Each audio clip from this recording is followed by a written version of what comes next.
Greetings, sentient beings. This broadcast is not intended for children. There will be adult language and strong themes. So, today is Twilight Zone Day because Rod Serling's Twilight Zone premiered April 2nd, 1959 and played its final episode June 19th, 1964. So, why this is Twilight Zone on May 11th, I really have no clue, but that's just what it was. Well, 1 + 1 is 2. You know what's so funny? Because I have a semi-identical memory, I remember the conversation I'm about to have because we had this conversation last year. I loved the Twilight Zone.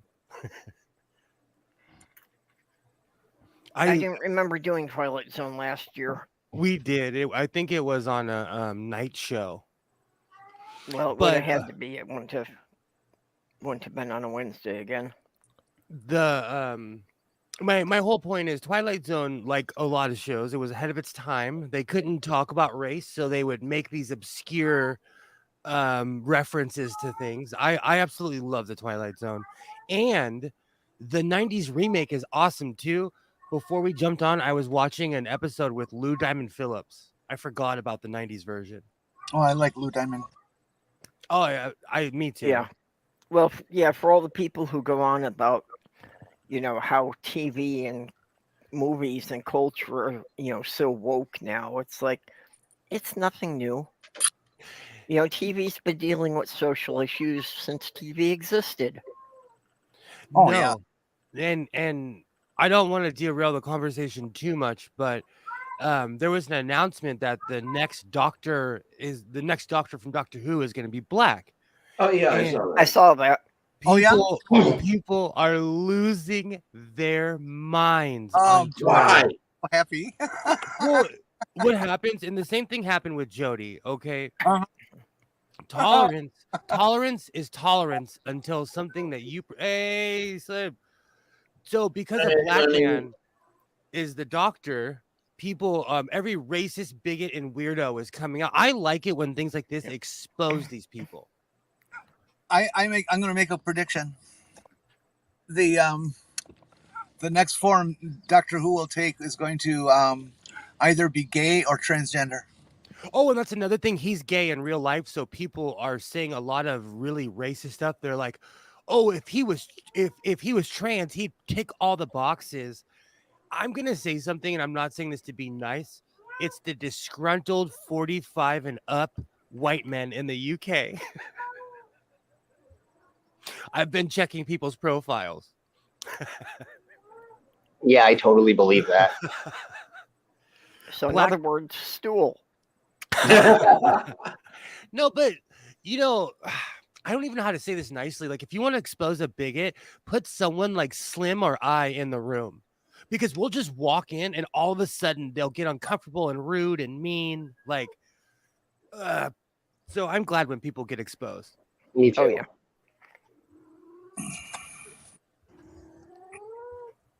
And this, I don't know, because I watch so much Star Trek, I'm tired of this whole woke conversation. Like, I'm old school.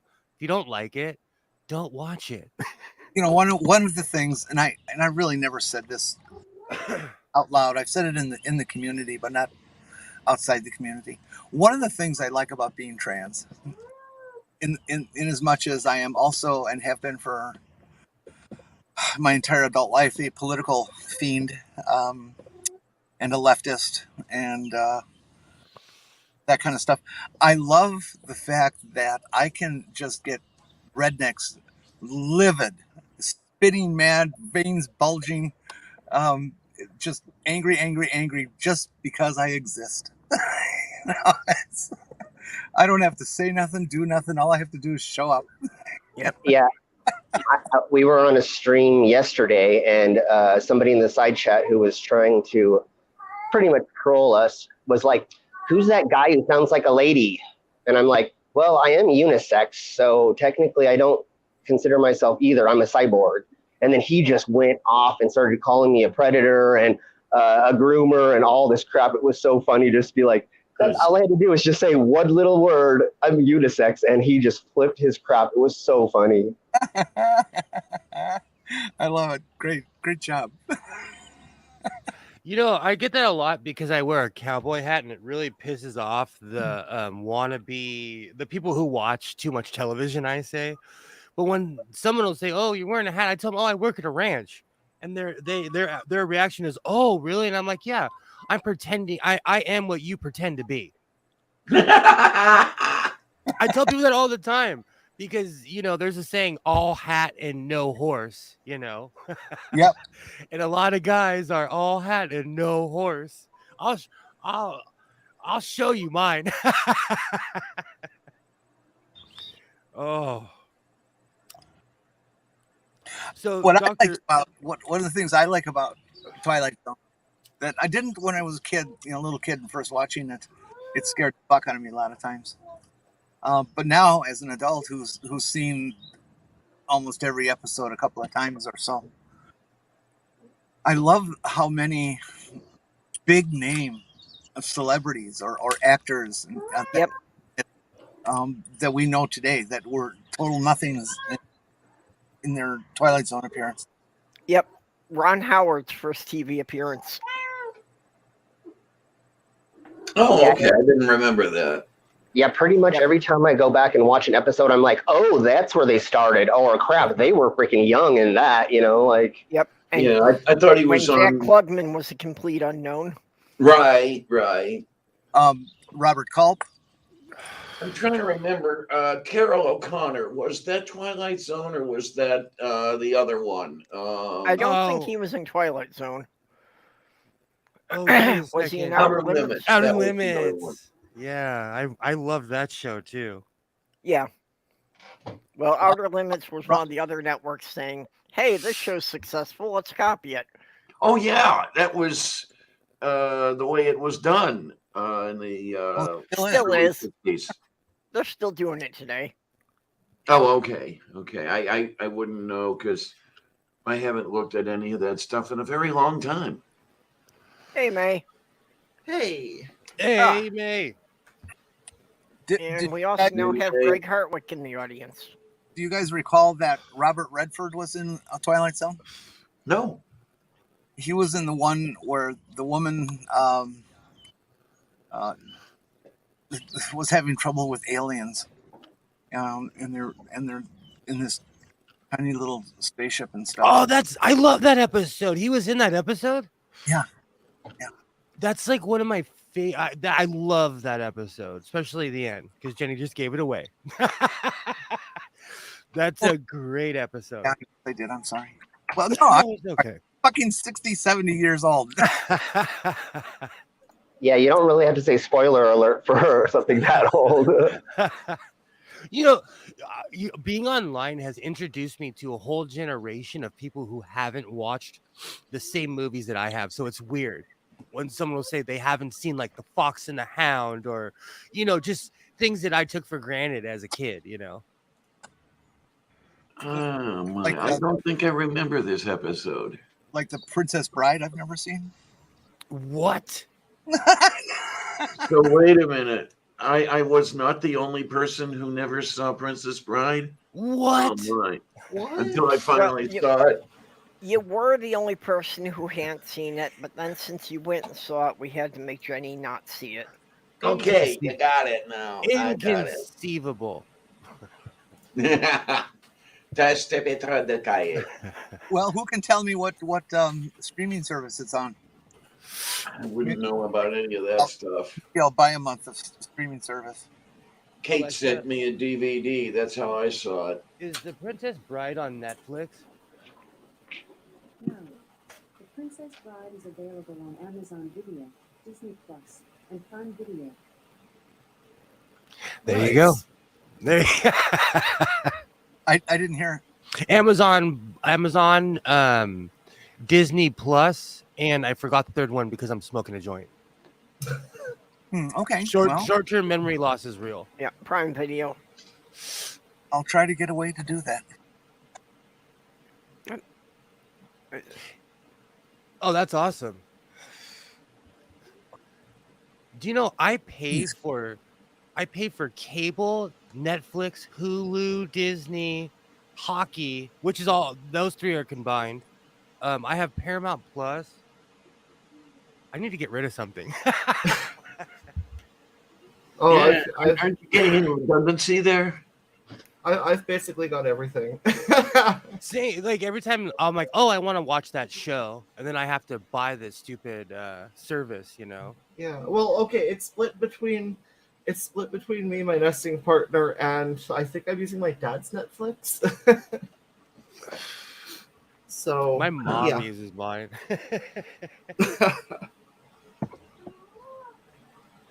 Yeah, Soft Girl keeps winding up just, rotating which one she's subscribed to, and I just get to use whichever one she has.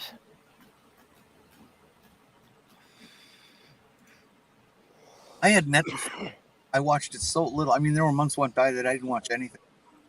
I can't. Well, that's why I don't pay for it myself, because I'm the same way. I go entire months without watching anything at all. I'm pretty hooked on YouTube, so I kind of ask myself, like, why, even though it's playoffs, and if I didn't have cable, I would be hanging out at my neighbor's house. That's my problem, is that I watch sports, and sports have been privatized. Yep. So if you're Hey, like Mage. if you're into a certain team, how's it going, Mage? Oh yeah, I got Hey, Mage, hi, honey. Right now we've got Disney Plus. So I've been catching up on some of the cartoons I remember from the 90s. Don't get me wrong, like I have Paramount Plus. I love all the new Trek, but like I don't know, I could have watched all that on CBS. Let me give a test to you folks. If up on a tweet, and the tweet said, the tweet was something about days of the week and the fact that it's Tuesday, and then somebody else gets on and responds to it, it's Tuesday. Oh, excuse me, I have to go pay for a hamburger. Does that buddy? Wimpy, come on, Popeye. Wimpy. Yep. Well, Well, I didn't get a single response to it. I couldn't believe it. if I could draw, I was going to do a cartoon with, Popeye, like just thumping the baseball bat in his palm and saying, "Wimpy, it's Tuesday." all the years that he's been welching on it. We used to call my cousin Wimpy because he would always be like, "Hey, if you give me weed today, I'll pay you back next week." And Yep. he did it so much Yep. that he got the reputation of being called Wimpy. Oh, I grew up watching Popeye. Yeah. The black and white or the color? Both. My parents were 42 years older than me, so I grew up watching black and white movies and stuff. Do you recall the Popeye where there's these creatures that are real big and giant, and they've got these super broad shoulders on these skinny little bottoms and skinny legs, and they got around them their arms, wrists, and their ankles and stuff. Do you recall that one at all? Yeah, I thought those things were in more than one episode, but yeah. Those things scared me. Popeye was. I watched Popeye because there was nothing else on. I never really liked it. Did anyone it ever was- watch? Sorry, so go ahead, Slim. Yeah, it was just part of like the Sunday cartoons that came on or whatever when I was a kid. There was like that and a couple other things. So you just ended up watching it. Does anybody remember the movie? Popeye movie? Oh, I of never course. saw it. Robin Yeah. Hood. Yeah. I know it existed. I never saw it. Yeah. Do you know when I was a kid? I don't know why, but Puff the Magic Dragon scared the hell out of me. Just the thought of a giant dragon hanging around was too much for me. Interesting. But even as a kid watching Popeye, I was like, how was he any better than the bully? Are you talking Puff the Magic Dragon, or are you talking about Beanie and Cecil? The movie Puff the Magic Dragon. Oh, okay. Oh man, Beanie and Cecil was weird. Yeah, it was. A big talking dragon. Yeah. Well, Beanie was a pretty strange character, really. I mean, the person who voiced Beanie did it in a way that I found. The only word I can think of is creepy. That sounds like a good word. Now I have Puff the Magic Dragon stuck in my head. Puff the Magic live by the sea. So Diana, I think your cat needs a Pall Mall and a pack of cigarettes. Wait, Yeah, uh-huh. A Bud Light and a pack of cigarettes. I'm sorry, I Pretty messed up my much. own line. or just a good fuck. Yeah, I'm I have tempted to. sometimes. I have to make sure I'm keeping this on headphones today because I was already getting to Sammy just listening to her. Oh my. Oh, okay. So last Saturday, I got my watches fixed and I'm driving home. I'm all excited because I haven't worn watches in like since my car accident. Long story short, I'm in my neighborhood and I saw, get ready, wait for it, it's worth it. I saw an actual card carrying black Mormon. Who? What? A black Mormon. Oh, really? Yeah, when you said the words, they didn't come into my ears correctly. A black Mormon. Yeah, I guess there are a few of those. Were you hallucinating or something? Or Okay, so I thought I was, Jenny. So I go home, okay, and I'm like, are you kidding me? Blah blah blah. And my mom, who lives in the same neighborhood, I text her. I'm like, are black Mormons real? And she's like, oh, that guy is over here all the time. I opened up my garage door. Keep in mind that I have security cameras, okay? I'm smoking joints. I see them coming. They didn't want to come to my house because there was smoke billowing out of my garage. No. So I didn't get to meet the black Mormon. No They were fun. too scared to come to my house. that's very selfish of them. But I think my neighborhood is like it's like a testing neighborhood because I live in like a 60-70% Mormon neighborhood. So when they come around, like they get conversations from people. People are like making them dinner. They're like, "Oh, come in my house." I'm like, "I smoke weed. Get away from me." Yeah. I've done that too. What's your name? California. Got your name again? Never mind. Well, I've done that too. When I went and bought my house, the first question, well, one of the first questions I asked was, "What was the Mormon density of the neighborhood?" You know what's really funny, and we're all gonna laugh, but it's true. When the population was not this high, but my generation all had like, I have a friend who is 42 years old and he has nine children, and he's Mormon. I've known him my whole life. I have one, and I could barely handle it. He has 9 children. That person that the evangelicals who are going to ruin everybody's life with Roe Wade. That's the person they should be buddy with. The fuck out of us. Just get those Mormons to have pop out kids that look after kids after kids. Problem is that they're not part of their cult, so they don't count them. Just like Catholics, they don't count Catholics either. Yeah, they all hate Catholics. It's amazing. And I don't know, as someone who was raised in a Catholic church until the day I had the choice to not go anymore, Catholics are lit. Catholics have babies. There's someone that was in my confirmation class that is doing life in prison right now. So Catholics are just as crazy as everybody else. Oh, yeah.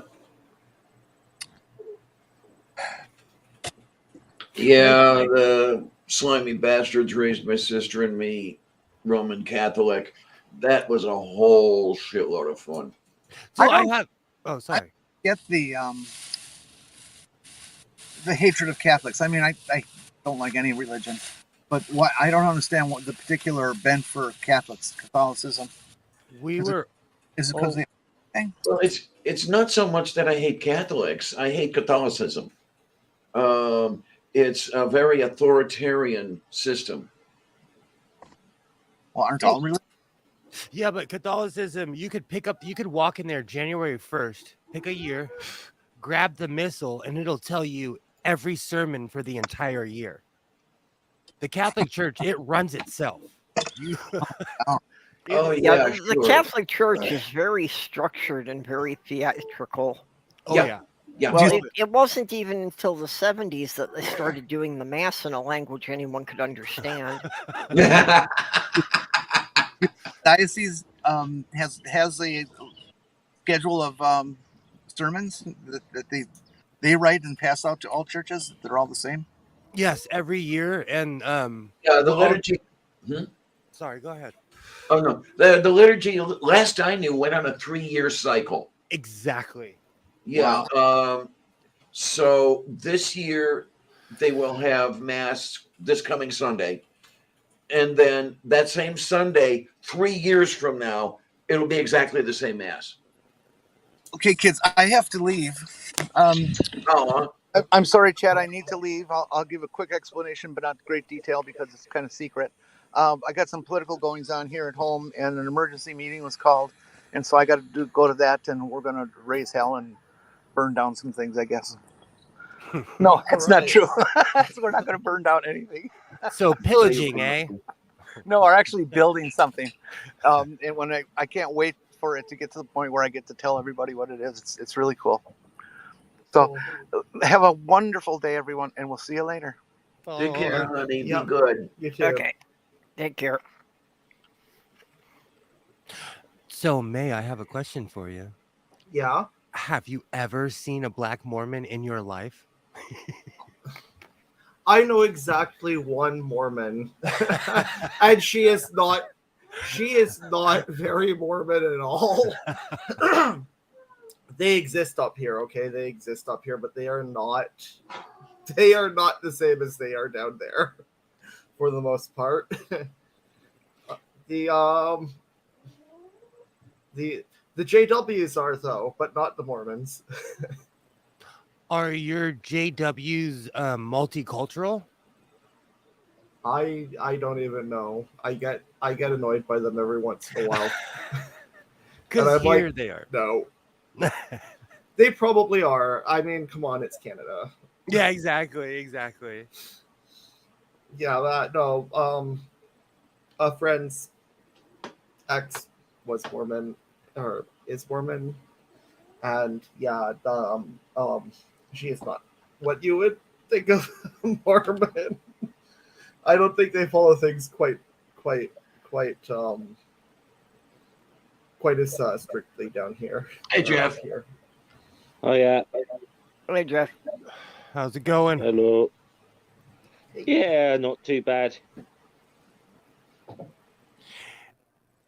Jeff popping in reminded me that my hockey team won last night. We were supposed to lose.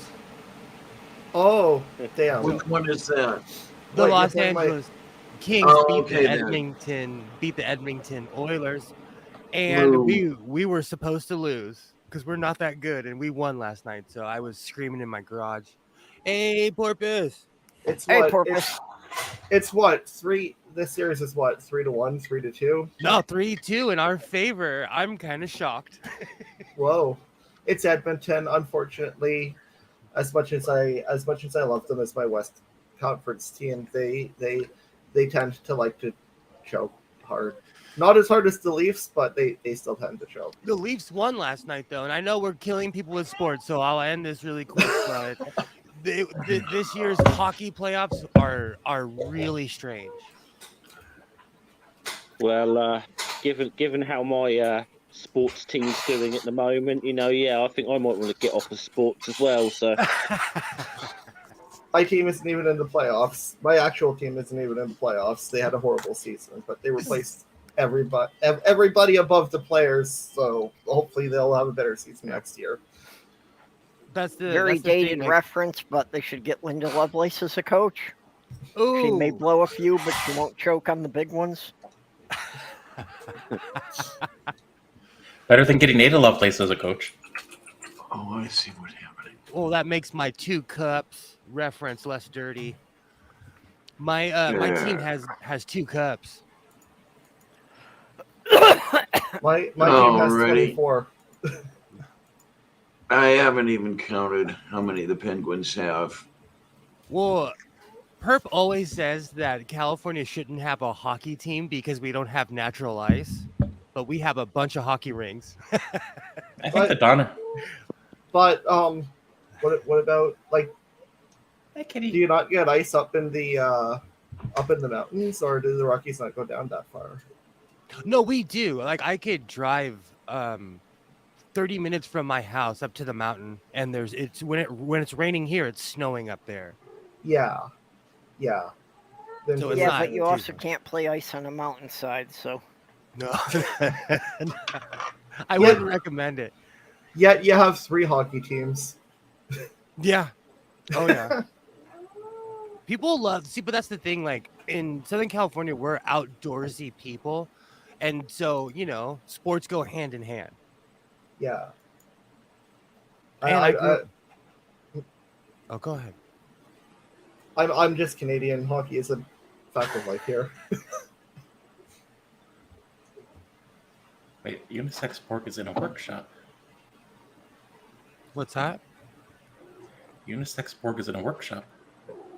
Oh. Okay, not what I heard the first time. I This is don't. slightly better. Do I want to know what you heard the first time? I heard something. Rarely. I heard something about a sex shop, and my ears perked. That's not what I said. The first time I heard incest pork. Okay. Yeah, my dyslexia hits me auditory. In the most inappropriate of times as well, by the sound of it.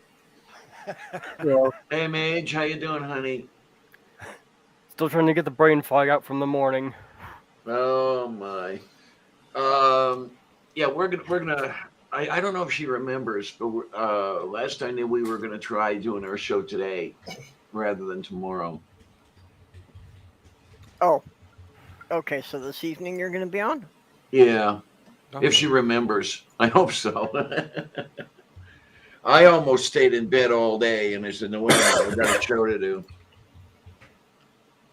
Did not wake up feeling too. Yeah, I know that feeling. Yeah, because me trying to do a show on a dialysis day just isn't working. Yikes. Yeah, I just feel too worn out for it. Yeah, and then throw up on air, and whatever else. Yeah.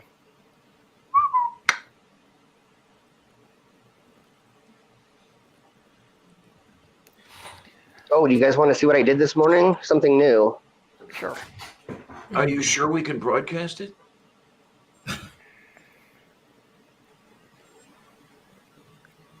Oh, that reminds me.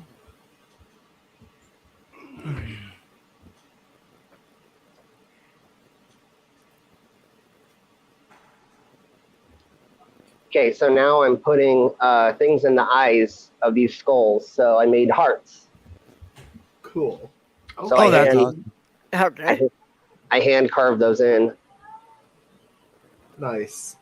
and then I've been doing the eyes with like spirals.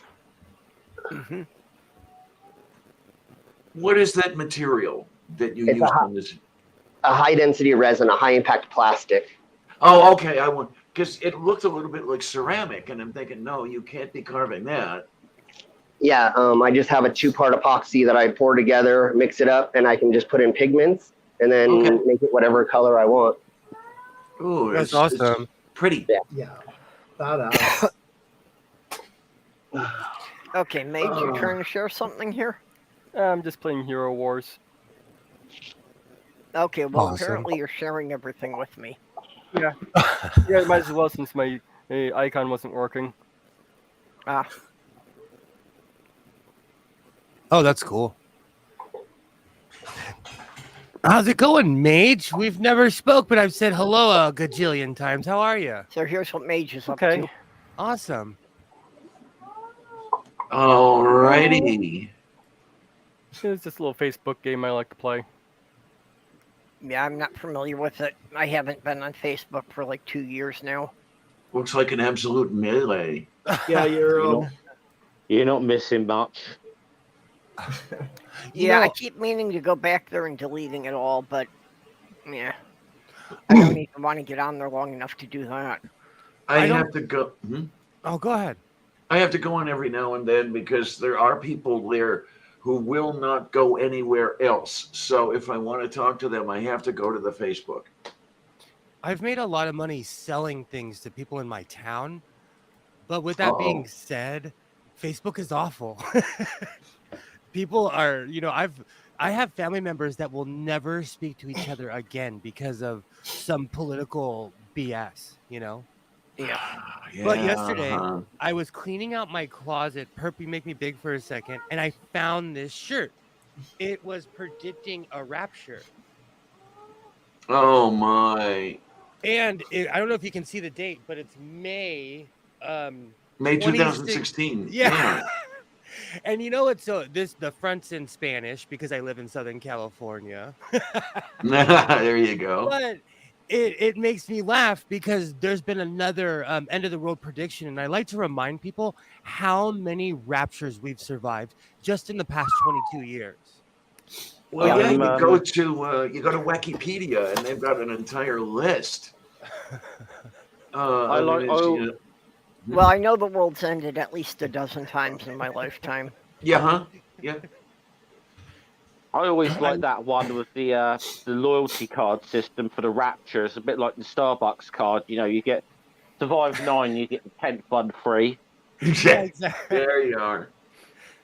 I won't even lie though. Like during 2020, when all that stuff was happening, I was like, man, I hope this shit isn't real.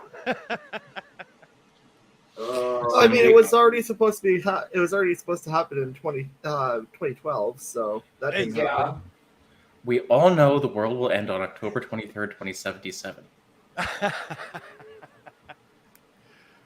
Wait, what is that date? Well, 2020. I mean, like 2012 starts the starts the rise of the ultra communism there, and it's not going to be until 2112 when things get fixed. I think he was referring to October 23rd, 2077. Yeah, I know. Well, Ron Parsley... I don't understand that date. No, sorry. Ron Parsley said that Jesus was going to come back on 8808, and he was laughed out of the evangelical business for that one. And there's a big hint where that date comes from on the poster behind me. That's lucky. Oh my! Do I want to try to eat something? Oh, I see it. you see at least some of them are after a while had the sense not to make any more of these predictions. I mean, even the Jehovah's Witnesses gave up on it eventually. Exactly. Well, Jeff, am I wrong? But the whole Jehovah Witness thing is about them being persecuted.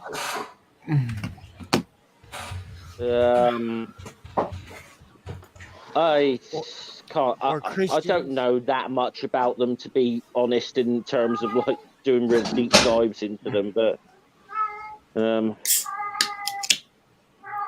I knew someone that was Jehovah, and it just seemed like they were always preparing to be persecuted. Well, my first novel, I had The End of the World being August 17th, 1987. Of course, I wrote that in 1978. So in Akira, 1989. To be historical about it, I thought that the was it the Jehovah Witness? Wait a minute, which one were you talking about? Persecuted Jehovah Witness? Yes. Oh, okay. No, I had it wrong. It's the Mormons who have a history of persecution. You have to be realistic about that. I mean, with the purge. I love that. Oh, you mean the punch cards? This is what I thought of right away. You mean the extermination order of Governor Lilburn Boggs? Yes, that one. Yes. Thank you, Porpoise. I was about to Google it. And I don't really. The Mormons like to pretend that's some like huge persecution thing, but they were gathering a militia, and they would have been a threat to Missouri's government. Mm-hmm. Let's make some rice. Yeah, I really didn't know anything about Mormons until I got online. Yeah, Priya has been a wealth of information for me about. Yeah, that's been my Mormons. main source as well. Mm-hmm. When I lived in St. Paul, we did live about half a mile from a Jehovah's Witness Kingdom Hall. But But after that Christmas, when I put a 5-foot pentagram on the side of the house, they stopped coming around. Well, I haven't seen anyone around since the pandemic.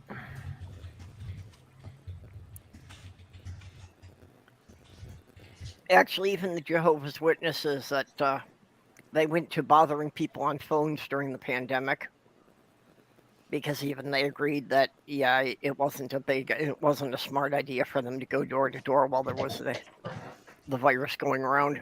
Yeah. I get pamphlets in the mail now. Oh man, we've got you go into East Liberty and you see a whole bunch of the missionaries with their briefcases and their white shirts and all that shit. And, well, since I moved here 2 years ago, I've been getting things in the mail from 2 local churches. So, okay. You know, I'm wondering where they get my address from.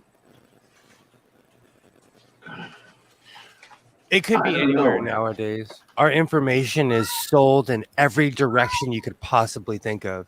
Well, about the only thing I could come up with that would be public record, was that they were getting it from when I licensed the car. They can. Okay. They can do whatever they want with my information as much as they want. It's not going to get them anywhere. I'll just let people waste their money and laugh at them. I don't pay attention to like advertising or anything. Yeah, there was a. Oh no, go ahead. Oh, listen, someone needs to feed that kitty. Feed isn't exactly what we're talking about here. Yeah, but where I lived previous to this place, down the street was a Seventh-day Adventist church, and if I walked to the grocery store, they'd be stuffing pamphlets in my face all the time and everything. They were some crazy people. Yeah, in Michigan, I've got a cousin who belongs to one of those. Oh my!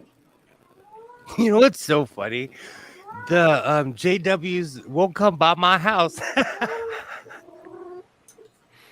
I stand out like I'm understating what I do because it's kind of rude. Like I will stand in front of my house and smoke a J with my glasses on or with my glasses off, and I will stare at them and not smile.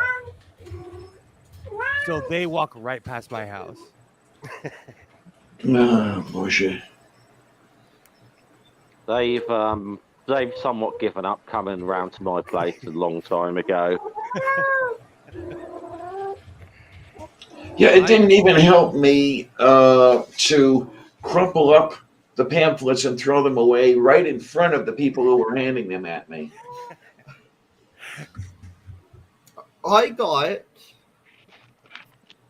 in the mail a JW thing that was handwritten. Holy shit. Handwritten. Hand addressed to occupant of my apartment. Handwritten, hand addressed. They had to have done them for like all 1,000 or so apartments in my building. Well, all couple of hundred apartments of my building. I don't actually know how many there are. It's 6 stories, but like really wide.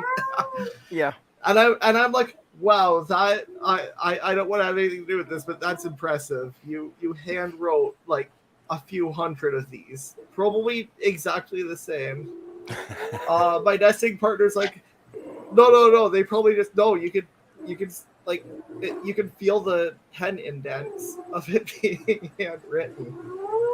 It's like, wow. Some years ago, there was a news report about a guy in Minnesota who had gone out of his way to get his name on as many mailing lists as possible. And he had a wood burning furnace and claimed that he got 70% of his winter heat from all the junk mail he collected. I like it. I like it. You know what's really funny? I'm collecting all the political ads right now. Oh, you just reminded me of the other thing I was going to talk about. I'm collecting all the political ads because I'm going to make a palm tree.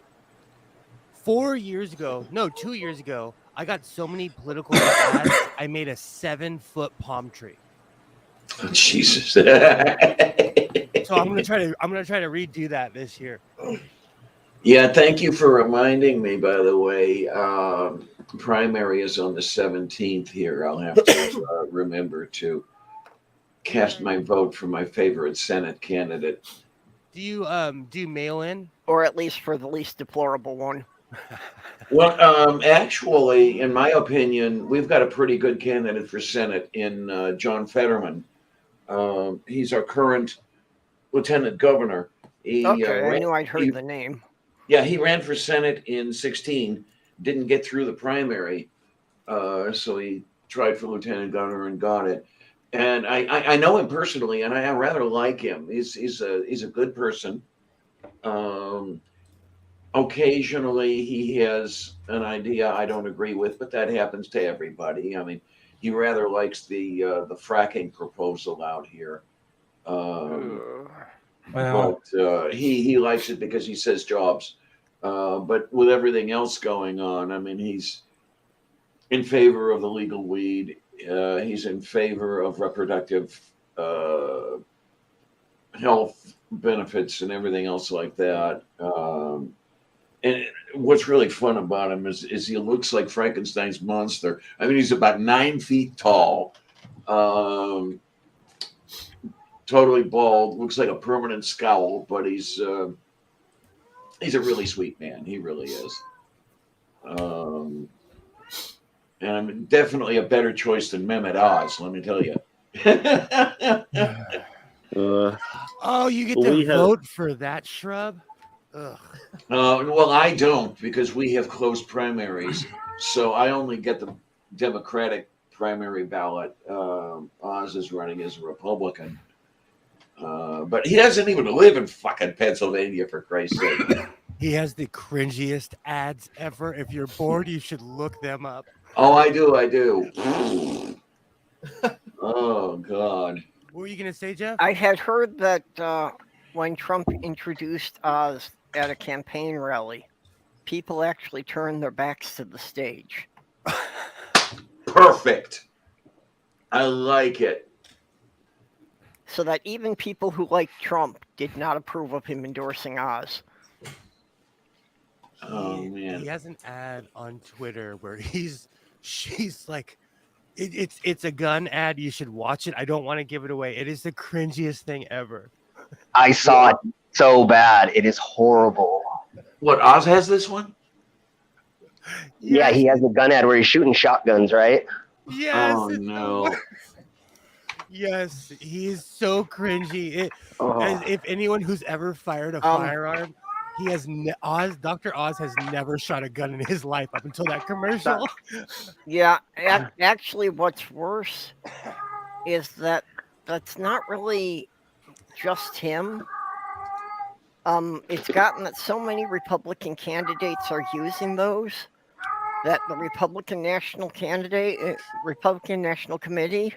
has been sending around stock footage of things being hit by shotguns for them to use in their ads, like they're shooting them. Oh, wow.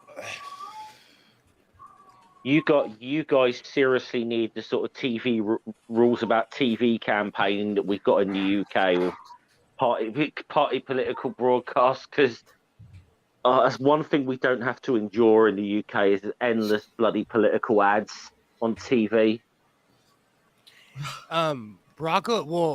The first time Barack Obama ran, that was the first time I was confronted with a campaign that went longer than 2 years, and everybody does that now.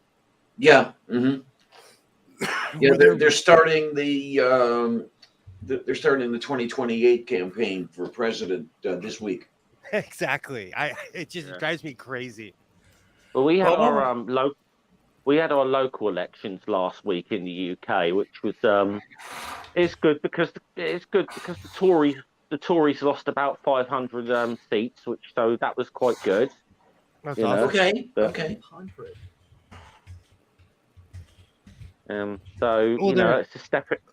It's still not. It's still It's still not that important in the grand scheme of things. But it's good.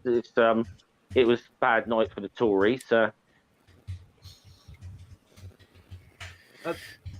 We actually have a provincial election coming up. That just jogged my memory. Gotta yeet Canadian Trump Jr. soon. Well, I can't really call him that. He did surprisingly well for a conservative with the whole pandemic bullshit. Like, surprisingly well. Are you talking about Justin Trudeau? No, I'm talking about Rob Ford. Okay, damn, he's gonna be the next. Justin... Okay, so really quick. Oh, sorry, Doug Ford. Doug Ford. Wasn't Doug Ford the one who smoked a bunch of crack? That was his brother Rob. Although he did, although he did smoke a bunch of crack. And he dealt a bunch of crack. Look, if you can still run a city and be all yacked out, like, I'm not going to judge, but he was bonkers. Rob Ford wasn't particularly terrible, and there are certainly worse people who could be in charge of my province than fucking Doug Ford. But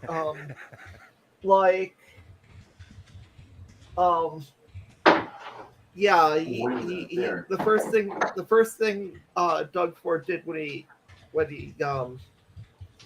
was elected to be the premier of Ontario, which I guess is kind of the equivalent of the governor down there, but he fucking, the literal first thing he did was he's like, we're going to open up a debate in Parliament to determine whether being trans is an ideology or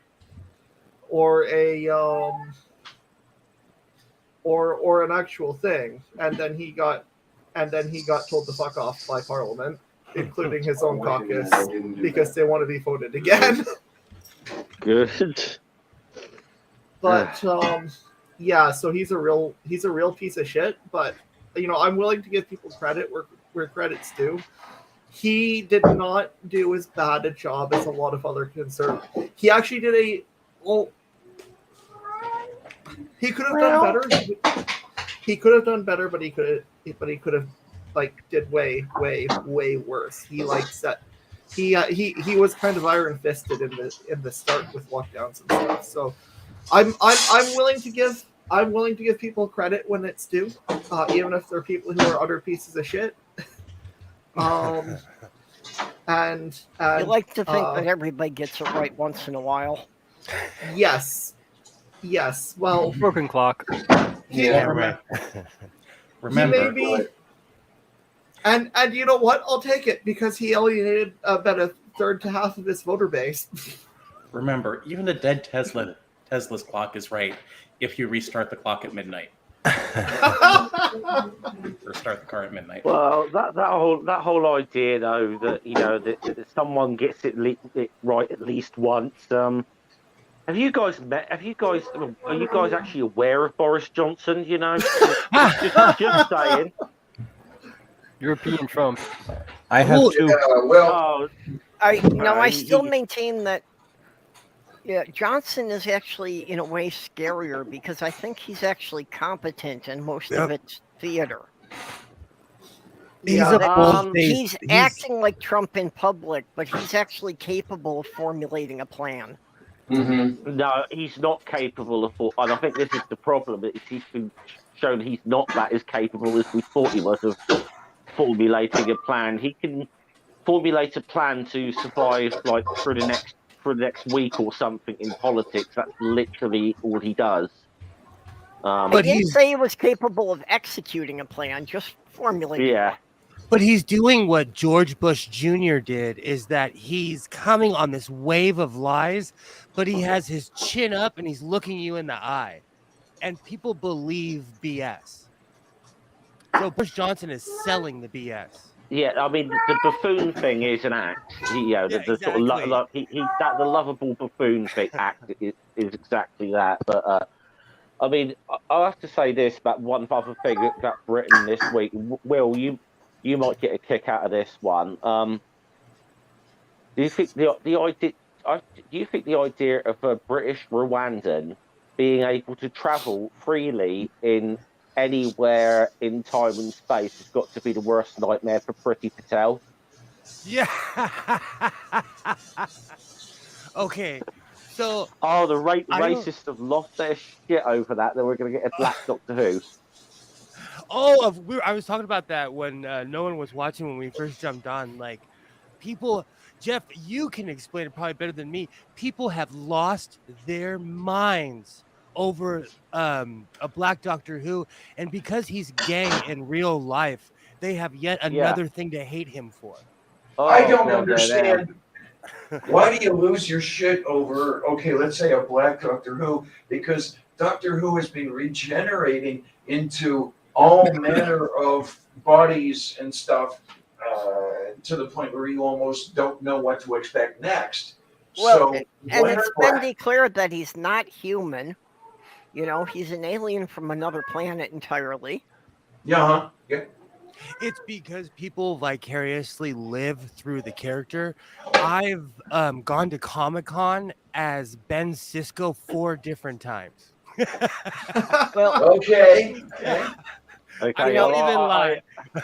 Way back in the Doctor Who era, way back in the Tom Baker era, I was asking why Doctor Who always had to regenerate into a human. That wouldn't have been more interesting if he, one time regenerated into something that was like an insectoid. A Solarian. Yeah. Well, maybe this guy would be good for Doctor Who. I mean, he's got a lot of people asking, who? But you've there you go. But you say the Tom Baker era and that. I mean, you did see the budget of the BBC special effects department, and so back then, so it's like probably a good idea they stuck with a human. To be fair, they probably don't have a much higher special effects budget now. We just have better technology. Exactly. Yeah. I mean, it was notoriously bad. So some of the, some of the stuff, some of the props and stuff from the classic era Who. Listen, even the original Star Trek had good special effects for its time, but watch it now. It's terrible. Yeah. Absolutely. But I still love it. The original Star Wars did run into budget problems. The reason they came up with the teleporter was they ran out of budget for the first season and could not build a mock-up of the shuttle. Yeah, it wasn't available for like half the season. So why don't they just appear somewhere? I have to bring it up, but I love Blake 7, and that has to be one of the most low budget sci-fi shows I've ever seen in my life, and I love that show. Yeah, I'm up for you know what, my favorite movies and shit are Godzilla movies. So going back even to the ones where they were really really bad. So well, that's what I grew up on, was the late 60s Godzilla movies of the guys in the big rubber suits. I kind of they kept doing. I think Shin Godzilla is the first Toho Godzilla that actually didn't have that. So yeah, they were doing it even into the 2000s. They were just combining some CGI in there. But actually the first Godzilla movie I got into was the one that came out on the same year that I was born. Godzilla Returns, or Godzilla 1985, which I was actually born in 84, but it came out in 85 because reasons. So You're probably gonna trash me for this, but I love the Matthew Broderick Godzilla movie. I don't dislike that one. I, with a very few exceptions, and like the Godzilla versus Kong or whatever, I hate the MonsterVerse ones. Okay. I dislike them. Okay. They just don't entertain me. They're too serious. They're like, it's very Hollywood. It's very Hollywood, and it loses the it loses a lot of the impact of them, and it's kind of like how Transformers is, like Michael Bay's Transformers is bad in that, like, it's triggered. It's about the humans. It's about the humans. It's not about Godzilla. And when they try to make it about Godzilla, it's lame. And I want to like it. I want to like these movies, but I just don't. But if you haven't seen Shin Godzilla, go watch Shin Godzilla, because that shit is like, that is basically a 2000s remake of the original Godzilla. And it's like the best shit ever, but apparently a lot of Americans don't like it because it's like it's I don't know, not American or something. First off, happy Twilight Zone Day. Secondly, let's ask something irrelevant. Python or JavaScript? Ooh. I only really know I can kind of do Java sometimes, so that's my answer. Not Java, JavaScript. I don't know either of them. And somebody's mic is all crackly. Is it mine? Not mine. Might be mine. I've had some issues with this mic recently. I think it's either Scummer or Porpoise, I'm not sure. Oh, let me mute for a sec. Well, I started hearing the crackling when I turned on my rice cooker, so it might be that. We're both muted. Hold on. Right, I heard it crackling then, and both myself and Porpoise were muted, so I don't think it's us. Well, it's not Diane either. Hmm. I don't think it's me. I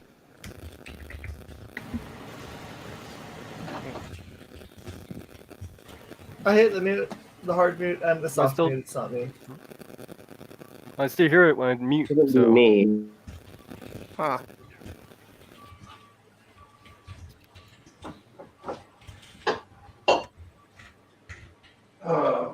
Well, now it's gone. Is it me? Is it? Actually, yeah, I think it's Will. Is it? Yeah, it looks like it's you. Oh, damn it. Give me a second. I'll pop out and pop back in. Yeah, it's okay. It wasn't real bad. It's just getting a bit distracting there. Just background, sort of. Am I still crackly? Nope, it's sounding It's better. stop.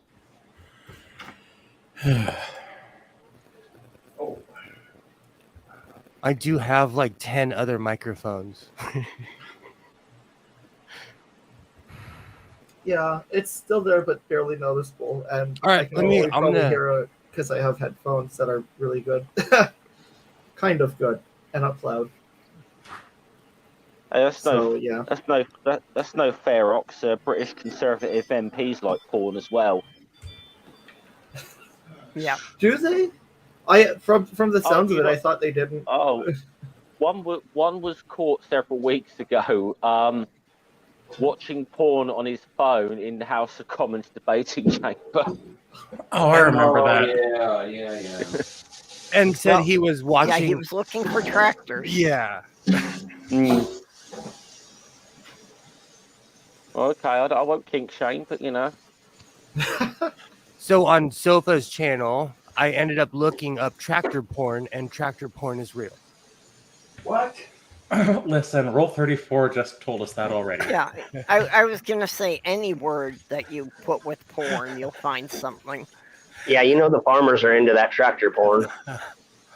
It's mainly people on tractors or next to them. Good. I was hoping it wasn't people humping tractors. It counts. Am I still crackling or what? No, you're sounding better. Yep, don't hear any crackling. It might be. We have like 30, 40 mile an hour wind, so it might be the vent above my head. Well, I had wondered if it was my connection at first, because the weather here is quite questionable. It's gone now. It was definitely some kind of like electrical poppiness. Yeah. But I think it's gone. I had the same weird thing with my microphone when I was making my last video, and I don't even know what the technical problem was, but it fixed itself. It sounds like power line interference or something like that. I do have a ton of stuff plugged in. If anyone saw my rig, it would give them anxiety if they saw how many cords I have in this room. Yeah, see, I just rewire your garage. Are you talking the Christmas tree in Christmas Story? I'm almost there. My ex-wife walked in here and she's like, "I'm glad to see that you're still a fire hazard." She said that to me 3 weeks ago, and I was like, "Oh crap, I really am." Well, hopefully you at least got some decently grounded power bars. Yeah. But I have this problem which you will make fun of me. If I touch certain things, I get a shock. Okay, maybe you should invest in some better power bars and maybe a couple of UPS. I have a second panel in this room, but I've overloaded everything in it. Like just the lighting. I have an insane amount of lighting. Let's see. Okay, I gotta get some lighting. I'm also wondering if maybe if some of your outlets aren't wired right, if you're getting a shock like that. I got, let's see, I've got my sound system, which is actually pretty good. 2 amplifiers, all my guitar shit under my desk. And then, I just couldn't find it yesterday. Right, an air purifier, fans, No, it's one. one. I just don't quite know And where it is. right there is like my TV and a whole bunch of like consoles and shit. If I had to like redo any of this, it would take me a day. I gotta get some lighting though. I'm just using a desk lamp pointed at the wall. I have too much stuff in this room is the problem. Okay, so kind of like my gaming room office. There is not one sewing machine plugged in this room at all. Actually, all the power cords are in this toolbox. Not all of them, because I have an obscene amount of sewing machines, but I have California in general has power issues, and also we now have such massive water restrictions that they're going to start handing out fines if we use too much water. Shit, we're in a drought. Yeah, you've been in a drought for far too long. Yeah, and they're not getting out of a drought anytime soon either. They just recently. I'm one of those people who needs to be told because I have a front yard, and it's luscious and green because I water every day. It's a waste of water, but having a front yard around here is like a status symbol. I'd rather have a garden. I do in my backyard. I actually I grow potatoes, weed, chili peppers, and grapes. I had a rock garden, but I forgot to water it and they all died. Okay. I've got some ginger in my front yard right now. I am almost certain Indiana will legalize marijuana. Oh, probably around October 24th, 2077. Oh. Now I get it, Porpoise. Now I get it. What is that date? the date they Yeah. dropped the bombs in Fallout. Oh, right. Okay, that makes sense. Now I get it. But we also, every state around us has legalized marijuana in some form. But Well- not Indiana. Minnesota, they like to claim that that medical marijuana is legal, but they wrote laws in such a way that all the doctors are afraid to prescribe it. Ox, don't get lost near my house. I have eye bolts and chains, and I got like 50 sewing machines going at once. Yeah, So Britain. now we know the secret of Will's success. Yeah. I don't know whether we still are or not, but a couple of years ago, Britain was like the biggest exporter of marijuana in the world. Yet it's illegal here. You were until it started getting legalized in America, but Oh no, this is whilst it was getting legalized in America, and it's like, hold on here, is it? And I'm kind of like, what, we can't even. I mean, okay, they've slightly shifted on medical usage, but it's still, they're not gone 100% in on it. But your it's country like talk also about sorry. yeah, talk about having your, wanting your cake and eating it as well, But the UK makes firearms as well, and you guys can't have guns, Yeah. Shut up, cat. I used to see, that's why I quit drinking, because that's how I sounded right around closing time. Closing time. Damn it. It's a my head. 2:45. You don't have to go home, but sorry.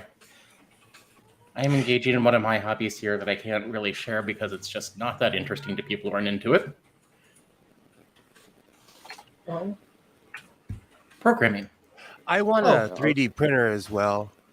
Isaiah, he's trying to get me to buy this like $15,000 3D printer, but I want the technology to get better.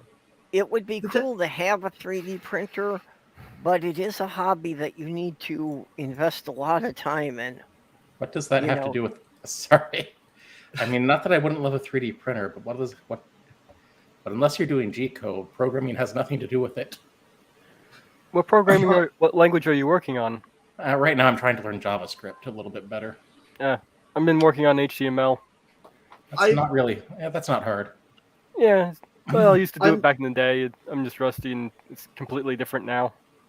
I'm terrible at that, but I've tried to learn like stuff, but I'm actually a real artist when it comes to doing anything in Excel. But I will have to learn JavaScript as well.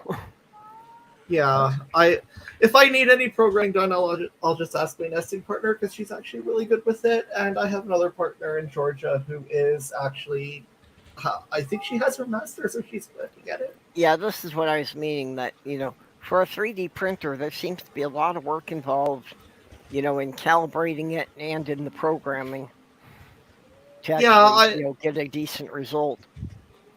I mean, like, I play Battletech, and minis are expensive, and I want to have lots of Battletech minis, so I can either spend lots of money on Battletech minis, or I can just buy a 3D printer and then maybe sell some as well to people who want, like, interesting minis. Yeah, I was actually wondering, I'm going to put out some feelers about who's got a 3D printer to, like, print me some plastic dinosaur game pieces.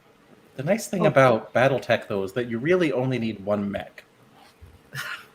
Well, yeah, like Warhammer. You need 4. Yeah, you need one mech, but you need tons of books, generally. If you're I mean, people like to have more, but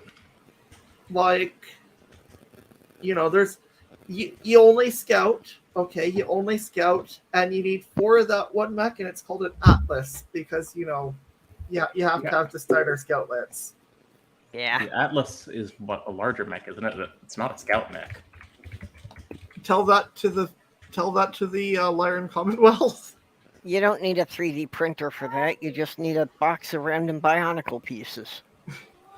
Well, you could, they don't like. I want to paint them up and shit too, right? I want to like paint up my mercenary company and everything. And I'm not terrible. Like like My son Holy wants a fuck. 3D printer so he could start his robot army to take over the world. I mean, that's basically what I'm using it for. Where's the other ones? You're going to need a lot more than a 3D printer for robots. Oh, we have components and tools. But has he written the AI? John the Kid State. The one thing I'm disappointed is that Oh God, Robotech isn't real. Where's my ship? I want a Robotech. you know, ship. I could actually see it being done. I could see you building a robot from a 3D printer and all the motors and gears from your sewing machines. Now you're just giving away state secrets. Sewing bot. Just remember to be kind to sewing when I take over the world. And I'm not a benevolent dictator either. I mean, you can try, but you have one tiny little problem. Japan's already got them. Oh, Japan. Okay, but I saw this special about Fukushima, and it said that if there was ever a time to display how advanced you were and how much better your robots were, was during Fukushima. And they basically said that Japan, their robots, they can sing and dance, but that's about it. So they're advanced. Yeah, but they're it's not not like what we think it is. They're not giving away their state secrets either. True. No, I agree with you. If they're not going to, and you wouldn't use like a battle mech. I don't know where some of them are. It's annoying. Oh, I was using them. I know where they are. Like. Oh, those. Like. Sorry, May. I was just getting you. Getting you up on your foot down. Where's my? Oh, Ox, I have a Bushmaster for that. Oh, that's awesome. Oh, those are cool. Yep. This is actually like really old. Yep. This is probably from the early 90s or maybe late 80s. It was given to me by a friend. Then I got stuff like this little thing, which come on, focus.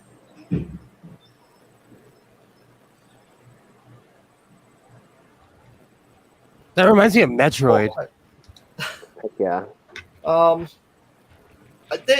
paint has gotten chipped because I'm kind of rough with them, but it's just battle damage. Like these are fucking giant war machines, not sit and look pretty. Here's one of my favorite paint jobs. It's a Shadowhawk. I kind of like have this and this one and this one and this one. The red isn't as clear, but they're kind of like a specialized assassin lance because they do lots of really unkind things. I do really unkind things with them. People do not like playing against that shit.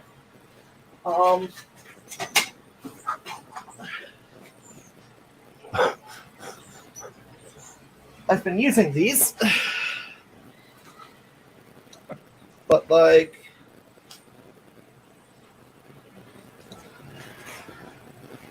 yeah, you're showing rather a lot of your bra there too.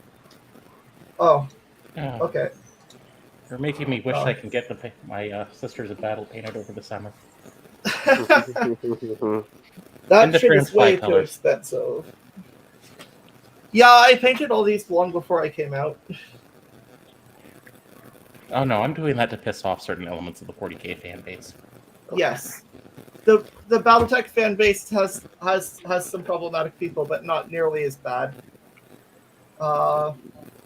This one I'm kind of proud of. Oh, that's awesome. With the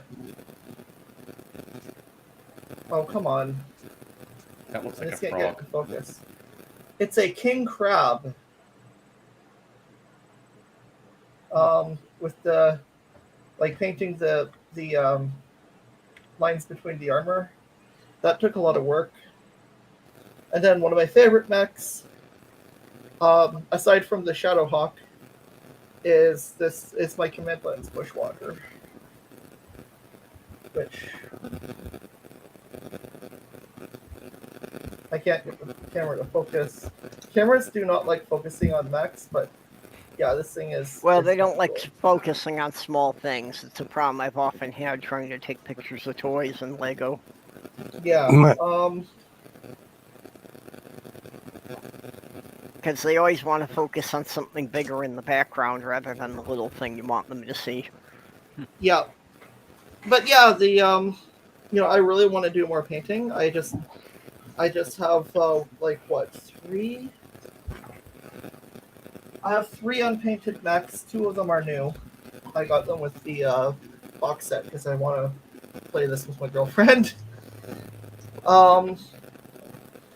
And I actually have problems getting maps. Oh, here's the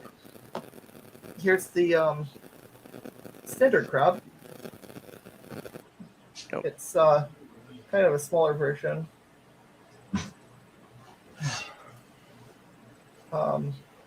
Weird little thing. It's taken some battle damage, but I think that just gives some character. And then I actually have, speaking of Robotech / Macross, I actually have a land air mech, which is basically a Veritech. They licensed it. The FASA licensed it, and then is it Harmony Gold? Wait, when did FASA?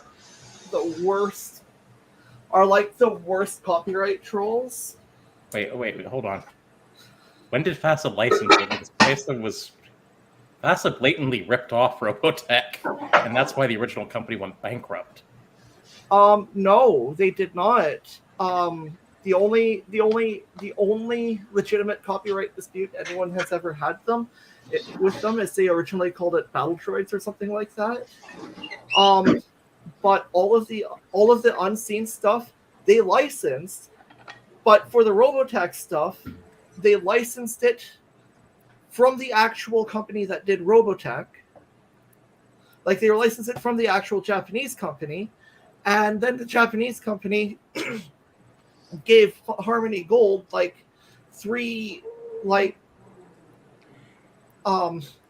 rights to 2 things for a movie that they translated or some shit like that, or maybe it. And then Harmony Gold has been under the assumption that they are the sole owners of copyright for for Robotech outside of Japan, and they're basically copyright trolls, and nobody wants to fight them to the extent that No.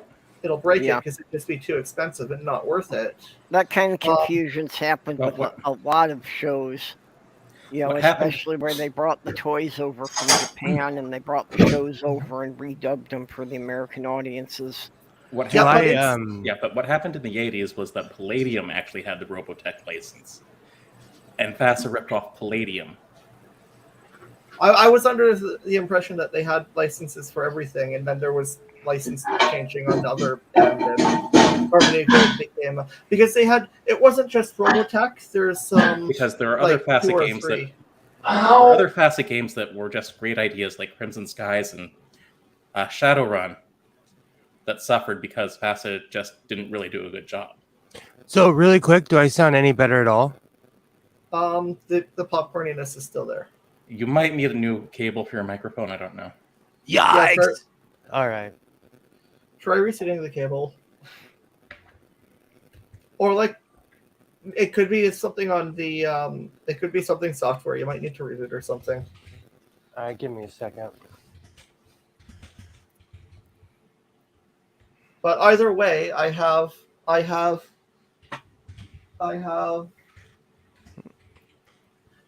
an unseen battle master, which is like, wow. I used to You have okay up there, others, but a Diana? bunch of my stuff was stolen. Say again, honey. You okay up there? Oh, just the usual pain. I am a victim of advanced osteoarthritis. I'm sorry. I know about arthritis. Yeah. Yeah, three of the intervertebral discs in my neck are gone. They do not exist. Oh, shit.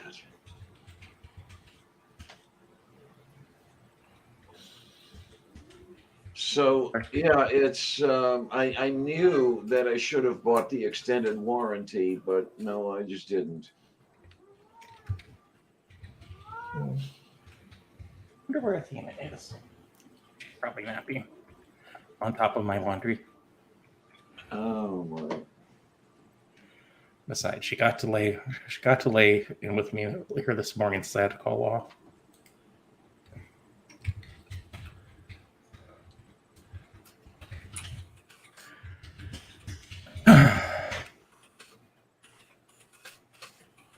So at least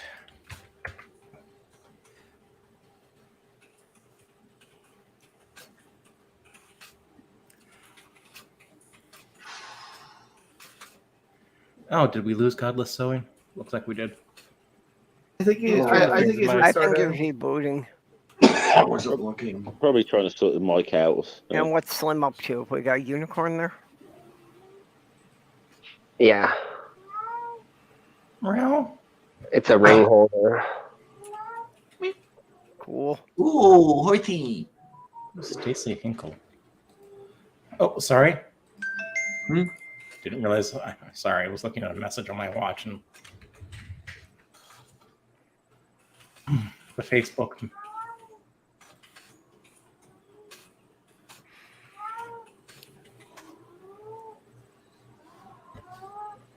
Meow. Damn cat.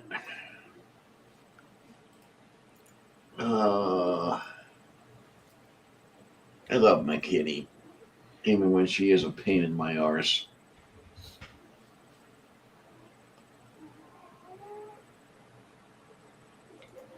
How do I get? I don't know. Sorry, I've been trolling a chaser all morning. Oh, fun. I had one who got upset with me because I didn't send any pictures. Oh yeah. The okay. The best one, I guess you could say that the best one of that I've encountered was clearly didn't know I'm trans, but still trying. Okay. Right. So, I was kind of half trolling him, so I eventually sent him a dick pic, and he's like, "Oh, show me your asshole." Oh, like, geez. fuck off. Not even a chaser, just I guess overly horny straight dude. So I don't know. I just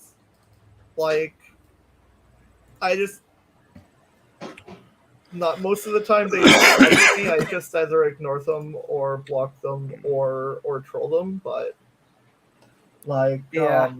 The one I got was after me just because, I was trans and picked up that we were in the same area. Oh, shitty. Yeah. I get the people who have a tattoo fetish or a piercing fetish, and that's what gets them to be liking me. And it's like, yeah, I get it, but yeah, I haven't gotten that in a while, thank goodness. Not in a long time. No. Yeah.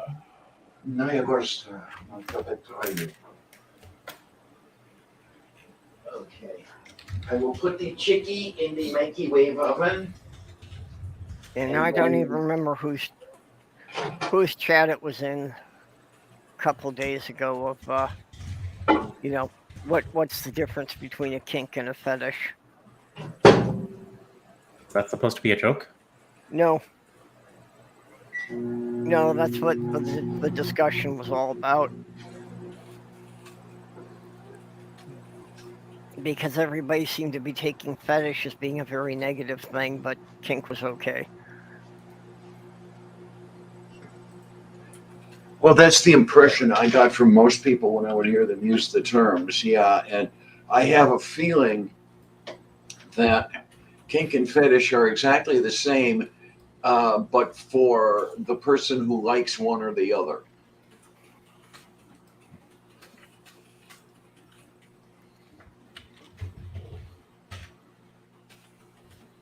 Well, and that's one of the biggest things in the kink community is it's always, that my kink is okay, but yours goes too far. Yeah, huh? Yeah. Well, I have to see your kink to find out if I'm into your kink or not. Do I sound any better? Yeah, you do sound Yes. clearer. It's Blue Yeti. Shout out to Blue Yeti. I've had this ball microphone for years, and it's the most dependable microphone I have.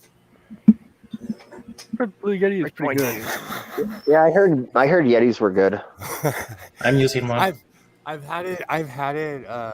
This is probably like the original, and I've had 10 microphones since it, cordialated all kinds of weird ones. This is the most dependable.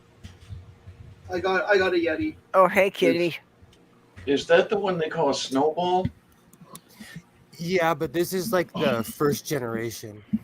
Okay. Hey, kitty. How you doing, honey? I've had my Yeti since like 2017 or 2018. I love this thing. It is like,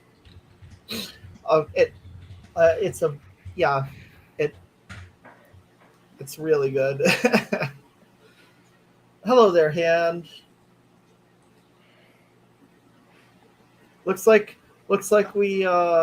Thing wants to say hi. Yeah. He has a really cool parent that lets him hang out when he should be doing his schoolwork. I don't know. You know what it is? It's he lives with his dad. Back in the day when me and my friends would sit around, we'd always ask the question, if your parents split up, who would you live with? It was always our fathers, because our fathers would let us get away with murder, So he lives the pirate life. Yeah, it was part of the problem I had with my ex. She started to realize that her kids probably would have rather lived with me than her. Exactly. That's when she kicked me out. My ex-wife and I, we do get along, but we have that weird rivalry, and it bothers her that Isaiah would rather hang out with me. Well, looking it up, it looks like the difference between kink and fetish is kink is non-conventional, while a fetish might be conventional. Conventional as in what would be considered conventional? Well, basically, in looking at Wiki, a sexual fixation on non-living object or non-genital body part. Whereas, So wait a minute. A kink is non-conventional? Whereas kink is the use of a non-conventional sexual practice.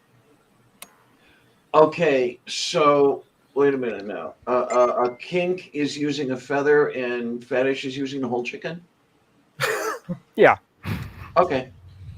Well, that's what I always understood as being the original definition.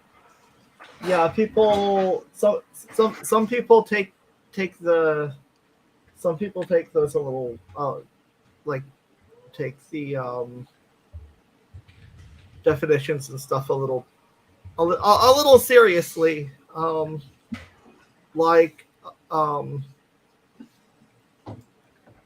Yeah, but I don't really have any fetishes. I don't do BDSM or anything like that.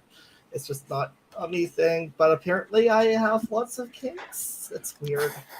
So basically, if I'm reading this right, a kink is a fetish, but a fetish doesn't necessarily have to be a kink.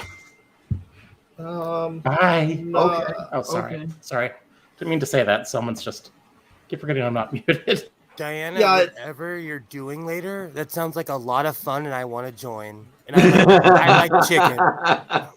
There you go. It's just someone keeps trying to message me about something, and I've told them it's like because they found a card, and I told them I reported it lost or stolen. Please leave me alone. All right. You know what's worse than a chaser? Telling like having a fight with the owner of a Facebook group because she's basically a horrible true scum, and one of the other mods is basically a horrible true scum, blocking them both and leaving the group, and then the next day having another admin from the group telling me that they're booting me from the group when I left the group before I even blocked anybody. Like, they can go fuck themselves. Sorry, that's just a thing that literally just happened. So I told another member of that group to go fuck themselves. And Well, the chaser I was talking about, he went and blocked me. Like, somehow that was a victory for him. Yeah, okay. Oh, right. I'm glad to be rid of you. I mean, I've trolled some. I've been like, look, none of this is ever going to happen.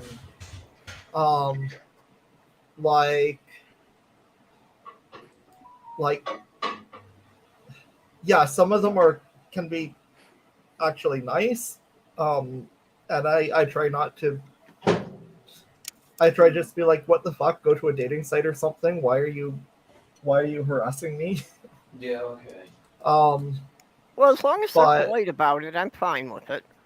Yeah. Just I don't like creeps. Like I said, it was really grating on me that he's demanding pictures, and it's like, I don't. Yeah. I don't go for that. Especially the transies who are after me, sending me pictures and demanding in kind. Yeah. It's like I haven't had that yet. I don't owe you anything. You're the one throwing the pictures at me, and I don't even want them. You know what's really funny? Like, all of my haters, chasers, weirdos, all the people that like talk trash about me, I consider all of them my fans. So they're letting me know that in my 40s, I still got it. So hate me, talk about me, say how bad I am behind my back. It doesn't matter because my life is beautiful. Okay. I feel bad because I don't get any of this shit, honestly. So I feel left out. I got a lot of. Yeah, you did. Yeah. I used to get a lot. I used to get a lot of like straight dudes that aren't chasers, but yeah, I don't really get that so much anymore. Now that I'm not specifically saying I'm now that I'm like very openly non-binary, I don't get a lot of the I don't get a lot of the like this random horny man anymore, which I like them better than the chasers because they're easier to troll when I want to. I get horny old men who claim to be rich. I get that all the time. You should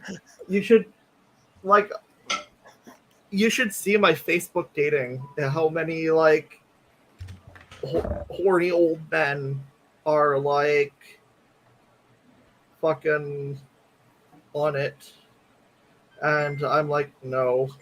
I used to get quite a few Air Force colonels. Not so much anymore. Oh, I got those. Well, when I changed my information on Facebook, I went from getting catfishers to I went from getting catfishers to horny dudes and chasers. Okay. Like instantly. So So yeah, I was getting a bunch of shit before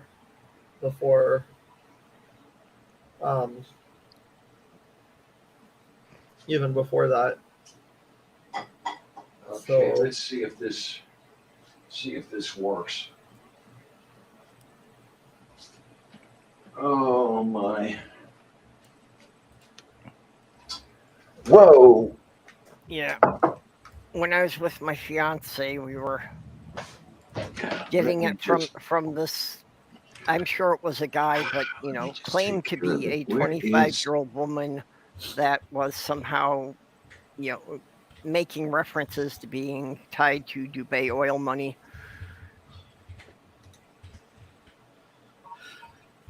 Well, if And they I'm want like, to claim no, to be rich, first of all, you got to start with a more believable story. if they want to claim to be rich, just send Yeah. me their bank account. I'm gonna tell you, like, from my perspective, being rich is something different. Like, if you having like outward wealth, to me, shows that you don't have it. So if someone drives their Lamborghini to their apartment, like they spent all their money on their Lambo, I respect somebody who like owns a house and the Lambo. Well, like my uncle, he always dressed in t-shirts and jeans, but he was a millionaire. My dad was like that. We call him the Black Willie Nelson, and like he was no BS. And I kind of learned from that. Like, it's not about showing what you have. It's more about being about it and less talking about it. You would never catch me in a suit or whatever the woman's equivalent to that shit is, like ever. You would have to make me rich to get me to wear one, basically. Even back when I just had my paint gun, like my pops told me, he's like, you have to have a uniform.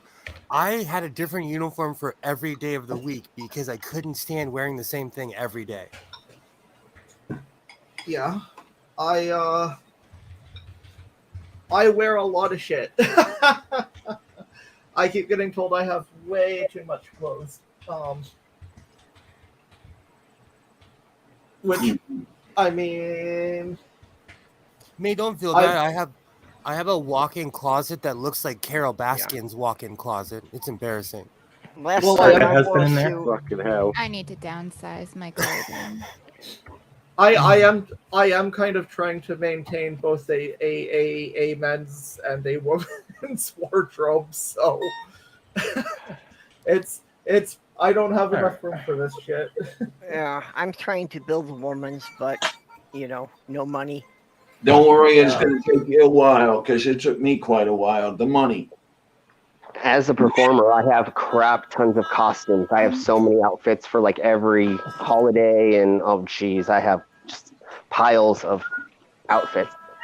Purple, send me your measurements. I actually have a lot of clothes that I need to donate and get rid of, and they're in varying sizes because my weight has fluctuated quite a bit over the years. So when I go through it, some of the more femme things that are in good condition, I can just send them to you if they'll fit. Yeah, and if you and I are the same height, Perp, I have a ton of stuff for you. Well, actually, I think it came out I was a bit taller than you, but Well, I think we're I'm both- 5'9", yeah. flat-footed. Oh, okay. I thought you were saying you're a bit shorter than that. No, I wear cowboy boots. I call them my William Shatners. It makes me appear to be way taller.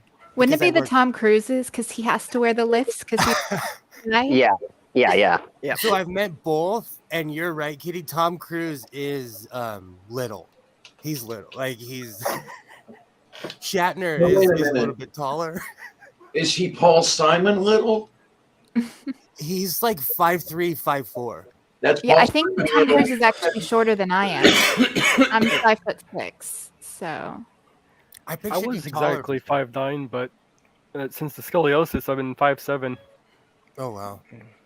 Yeah, I thought used to Lord be of the Rings 5'9". should have gotten. I thought Lord of the Rings should have gotten a special effects award just for making John Rhys Davies look short. Yeah, But didn't it? I'm like get, 6 foot. Didn't Nice. the Return of the King get the Oscar for best special effects? Wait a minute, Slim's showing off another creation. I wear here. cowboy boots, so it gives me the illusion of height. Now we got a bear. Yep, a bear. Nice. That's awesome. See, I'm not the only fucker out here like chatting while working. I gotta No. get y'all sewing people to teach me some stuff when I get my sewing machine. I'm tired of like clothes basically only being made for cis people. Yep. One of the reasons I started sewing is because I have an odd torso. So I like started making a lot of my own shirts because I have an odd body. You know, something that might be something to look into, and there's some videos I saw on some of the sewing YouTubers, 'cause I'm entirely self-taught. Like, I just started with the sewing machine that I inherited from my dad, and just I worked at it. I watched videos, and I still have a lot left to learn, obviously, but I'm getting more. I'm able to do more advanced things now than when I first started. And one of those is starting to make clothing. Like, I'm working on a bag right now. Bags are a lot of fun. I very much enjoy making them.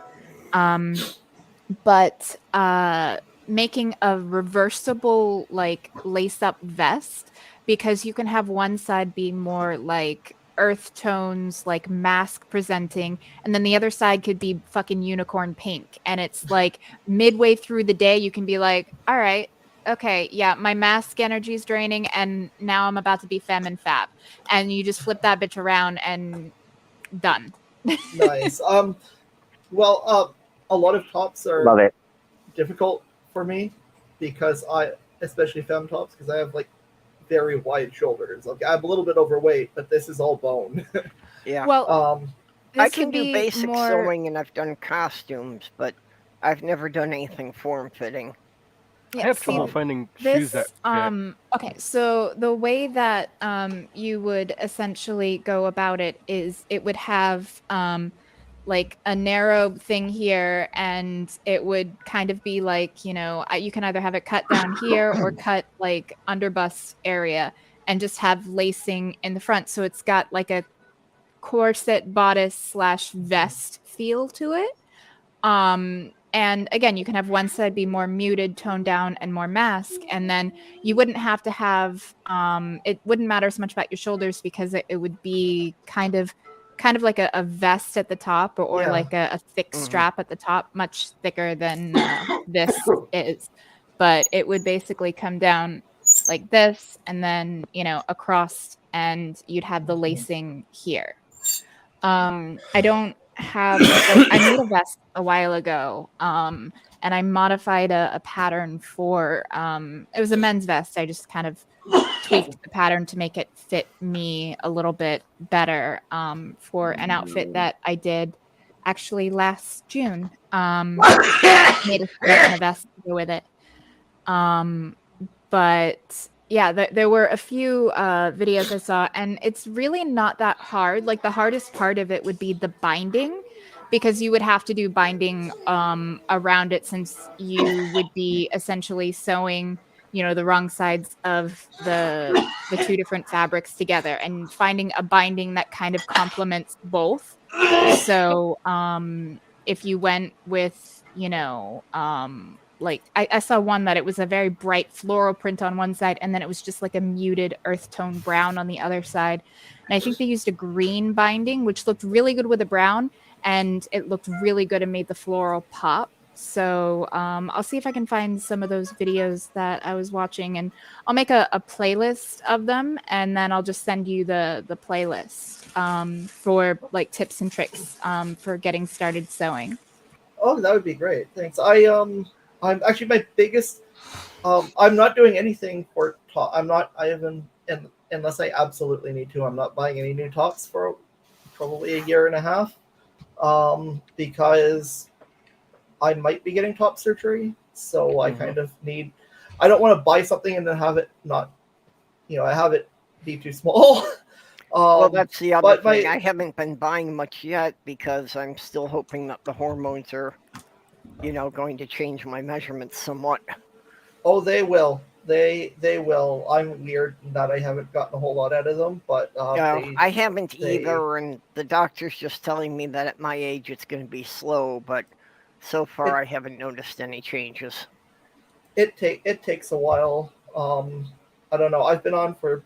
I started hormones the 2nd of January 2019, so it's not. So I've been on for a while, but well, for me it'll be a year at the end of this month.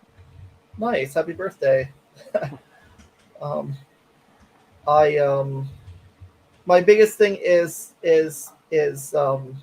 like bottoms. Like I like to wear my jeans like on my hips, like very, very low, and it's impossible to find low-rise jeans. And I want more of a feminine cut. I don't like tuck or anything, and a lot of women's jeans can be a little bit uncomfortable if they're not. Yeah, so I want to.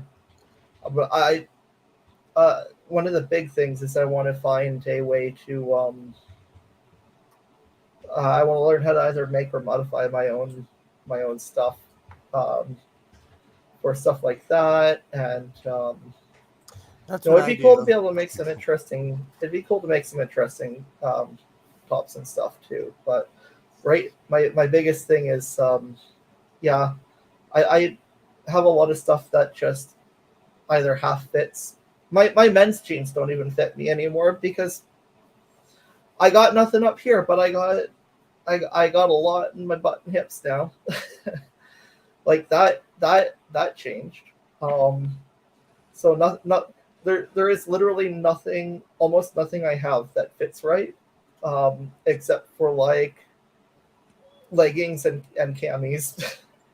I mean, even as a cis person, it's hard. Like standardized sizings are a bitch because ultimately it is very disenfranchising for women and female presenting people just because they have this one body style, one shape, and then they just grade it up and grade it down, but not everybody comes in that shape. Like for me, if I buy bathing suits, I have to buy separates because anything that I buy that fits me in the top, being a 33 F, it will not fit me in the bottom because I have a more petite bottom. I don't have an ass. I mean, these leggings make me look like I have one, but that's just because it's got ruching to basically accentuate the butt. Like that is how I get a butt, is by having special leggings to make it look like I have a butt.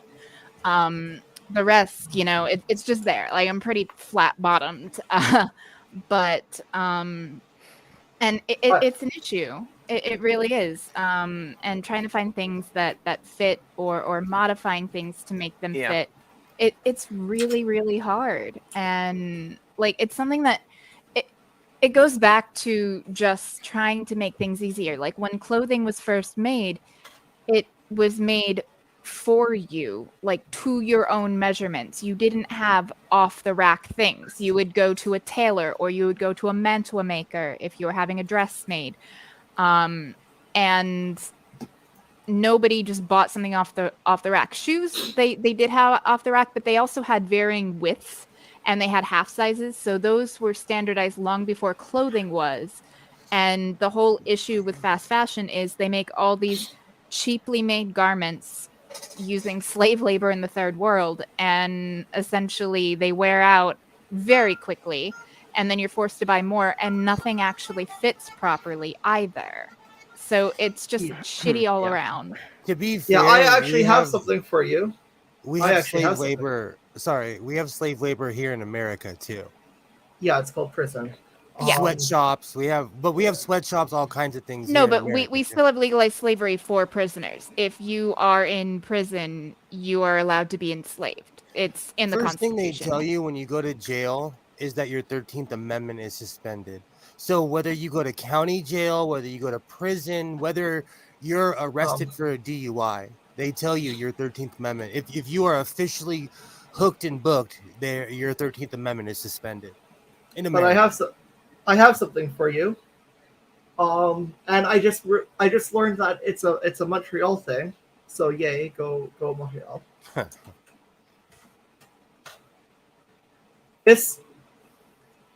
I'm going to be buying a swimsuit, and this is where I'm getting it from. Because they are.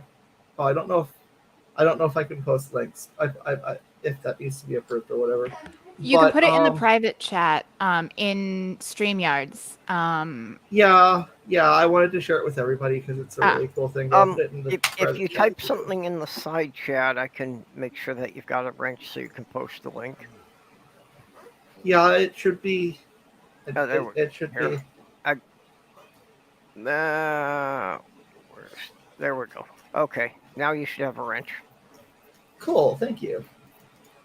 Oh, that's awesome. Yeah, 6 to 8 weeks excluding shipping makes sense if they're doing custom work. And yeah, this looks great.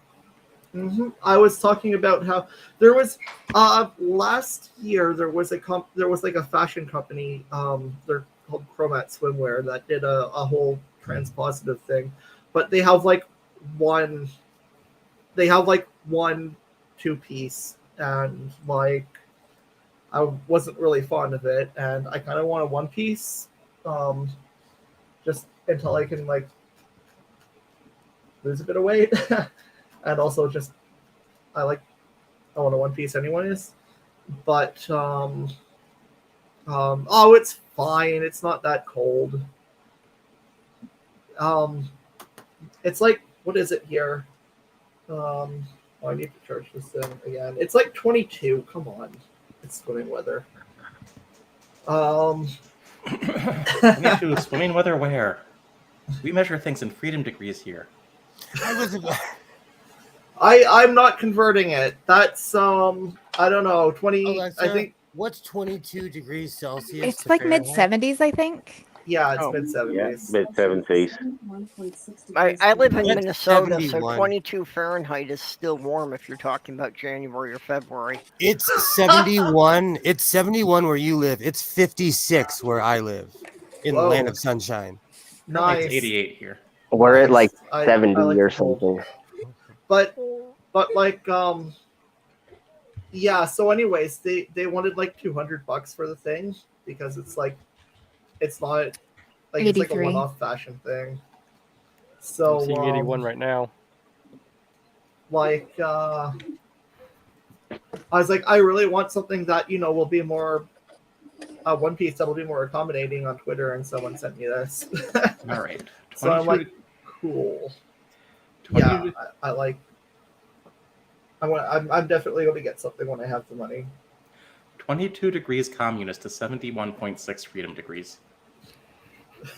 Well, I had a great uncle who was an Olympic swimming hopeful. So they didn't have swimming pools. So to stay in training in the winter, he would chop a hole in the ice and go swimming in the lake. That's absolutely insane. I would absolutely fucking die. I can't even go swimming in Florida in the summer because the water is too cold. But I mean, I have a nerve issue. But if it's not a heated pool in the summer, and I mean, like we're talking 80-degree water, I can't go in it, or it feels like I'm jumping in ice water. Like that sharp pain. We're also talking about somebody who was only second generation here from Finland. Oh, I have I've done polar plunges. I have a thermal suit, and you can go in damn near any degree weather. Because I surfed in Oregon, and they have glacial, like freezing water up there. So get yourself a thermal suit, and you could be a Navy SEAL. Yeah. Whoa. Nice. Nice. Oh, I like that. Oh, no one can see that. Yeah.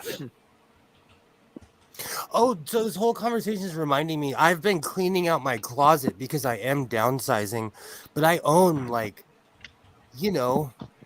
300 battle vests, 100 jackets. Like, I have a black t-shirt collection that's like 600 or 700 t-shirts.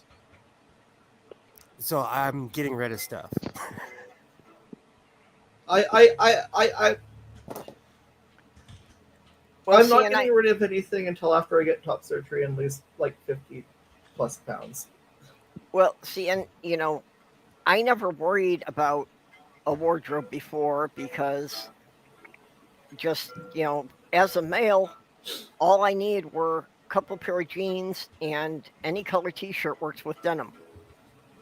Mm-hmm. That was my whole wardrobe for, the last 30 years was 2 pair of jeans and a bunch of different t-shirts. That is very much my so-called mask style. But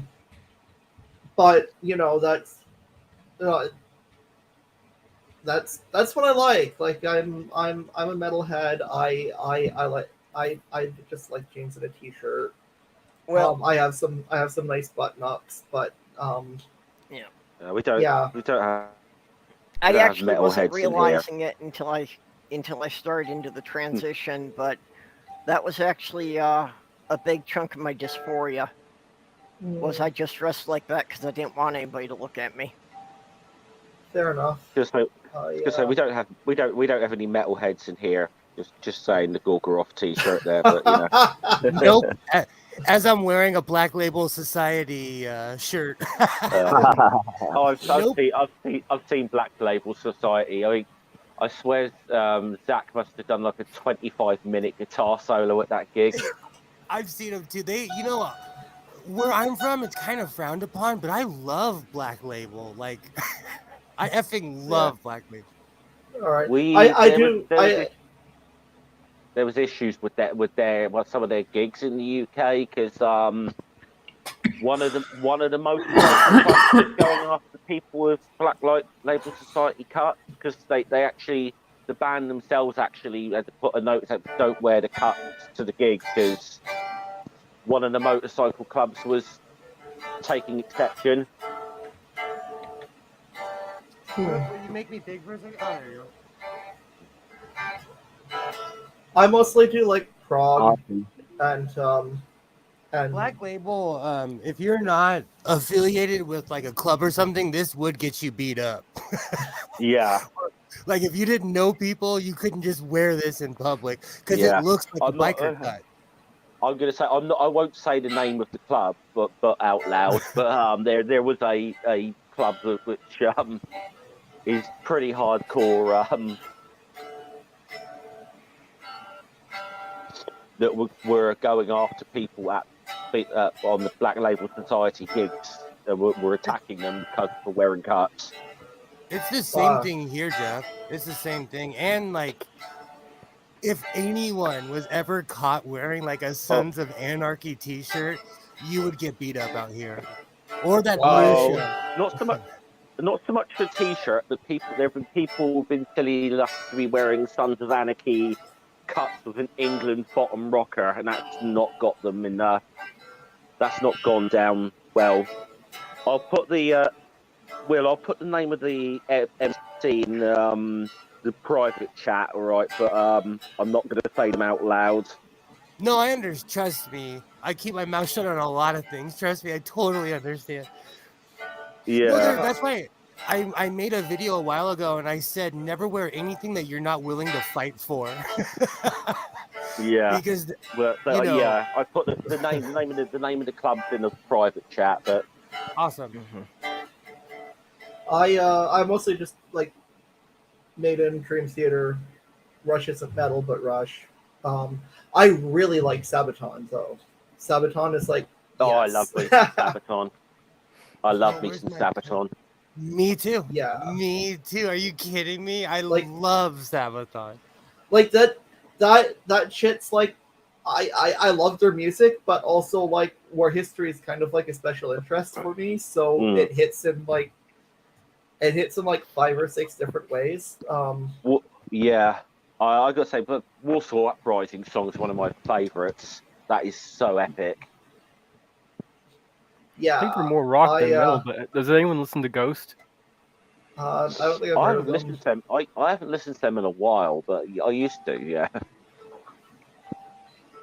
And Power Glove. Power Glove is another like they're power metal. They do mostly video game covers that are metal. I tell you the one I like of a power metal because they're such a parody of it themselves is Nanowar of Steel. I just find them so brilliant. Just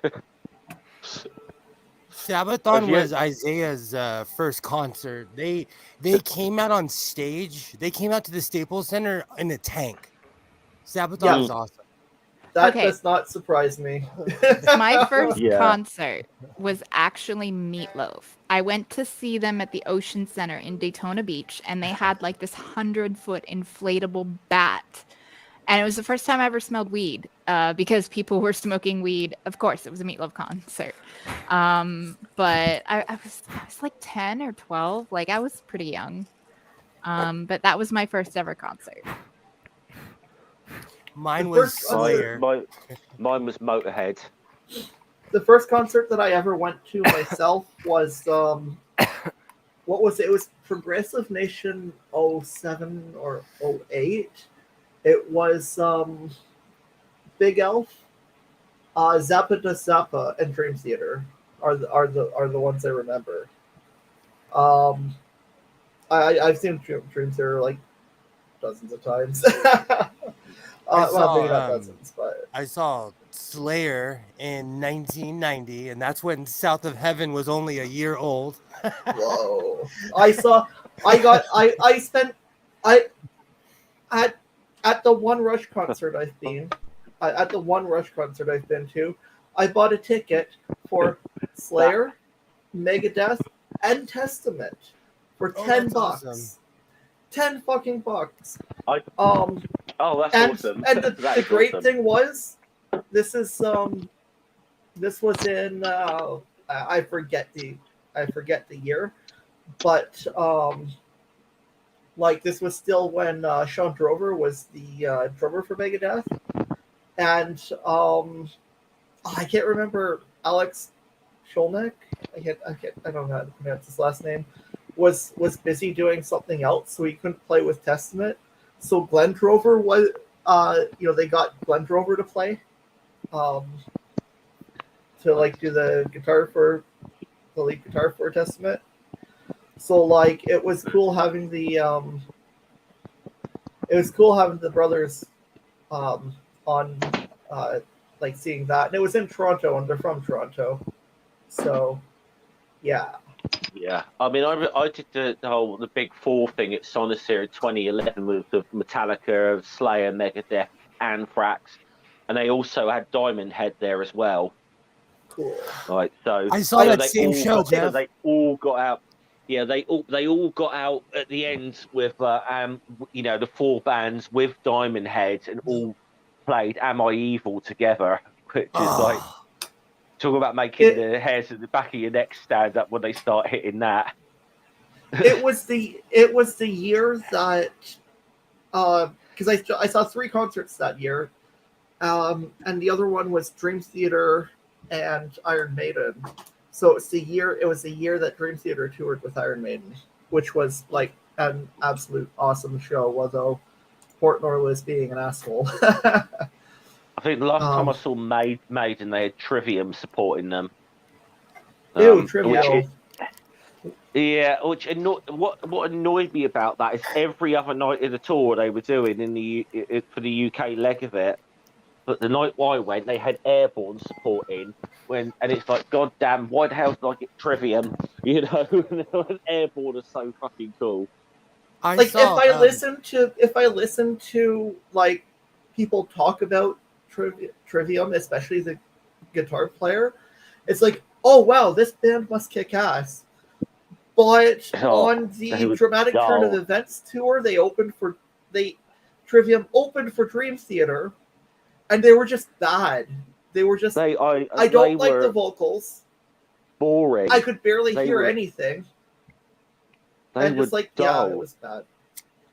They were absolutely dull. I just was so not impressed with Trivium at all. I like to say their singer sounds like James Hetfield with throat cancer and a bad cold.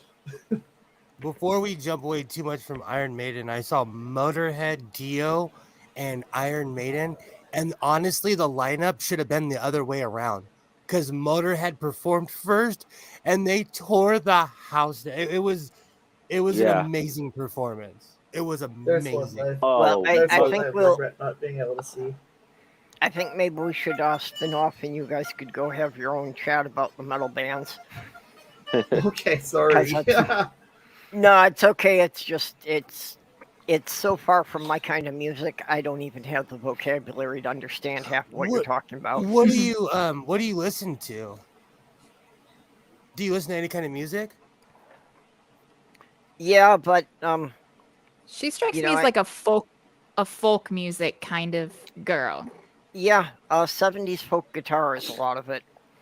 Called it. Cool. Because I'm a raging metalhead, but I also like listen to a lot of classical.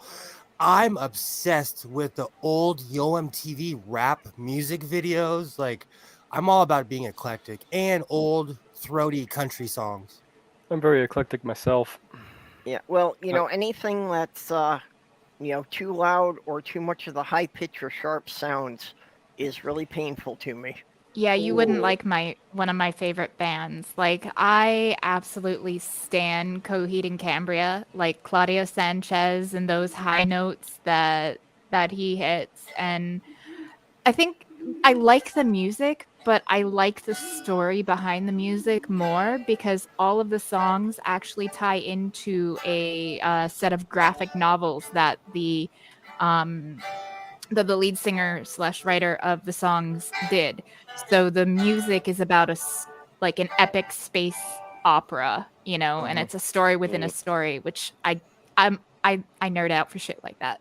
Like, I do like stories. Yeah, that's yeah.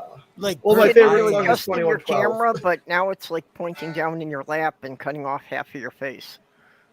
Like, Yeah, I'll tell well, I'm you, more showing off what I'm doing than me. Okay. I'm not a fan of Metallica at all. It is 31 degrees Celsius here right now. Yeah, fuck Oh, Metallica. wow. Whoa, that would kill me. I've actually seen them because my brother was a metalhead, but I'm not a fan whatsoever. I think I guess it's because I'm a little bit younger. They were famous when their early stuff was good, but I like the early they stuff. haven't done anything good in a long time. I just never really liked them, but my nesting partner is like a huge Metallica fan. She has like a gigantic box set of their shit. I kind of like 3 of their songs. One of them is a cover, and Biff Naked did a cover of the other one that's like infinitely better than anything Metallica could ever do. my son is exploring his everything right now, and he's into Metallica and but I'm kind of over it already. I really like Great Big Sea as well. Like I have a lot of randoms, but like Great Big Sea is kind of a folk rockish band from the East Coast. So very very Canadian. They don't get a lot of airplay, just because they're very much they're like half mainstream. They're like the other Canadian band that people kind of forget about. I'm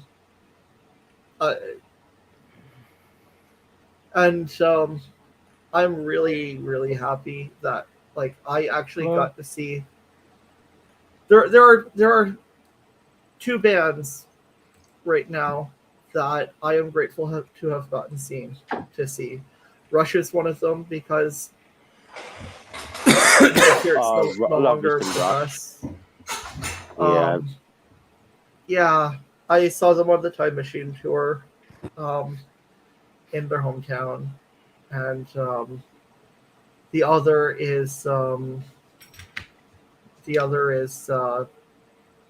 probably a band that almost nobody in this chat has ever heard of. It's the Tragically Hip, and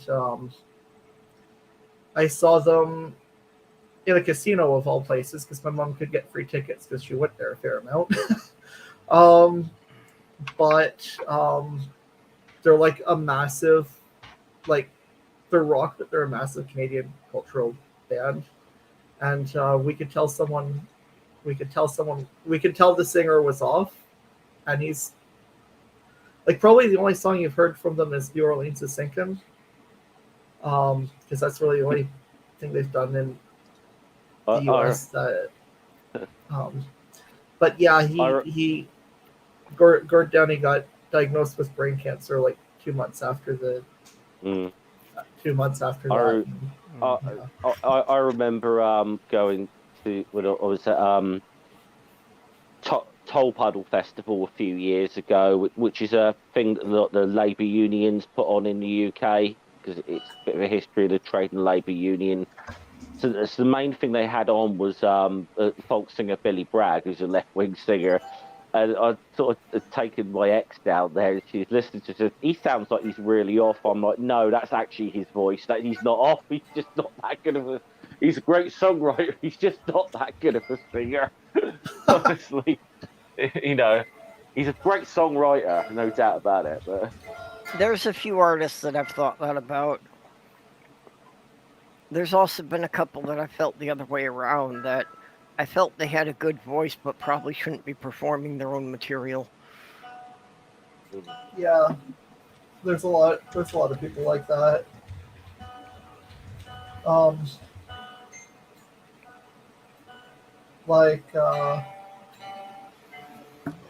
Well, Geddy Lee is not a particularly great at writing lyrics, and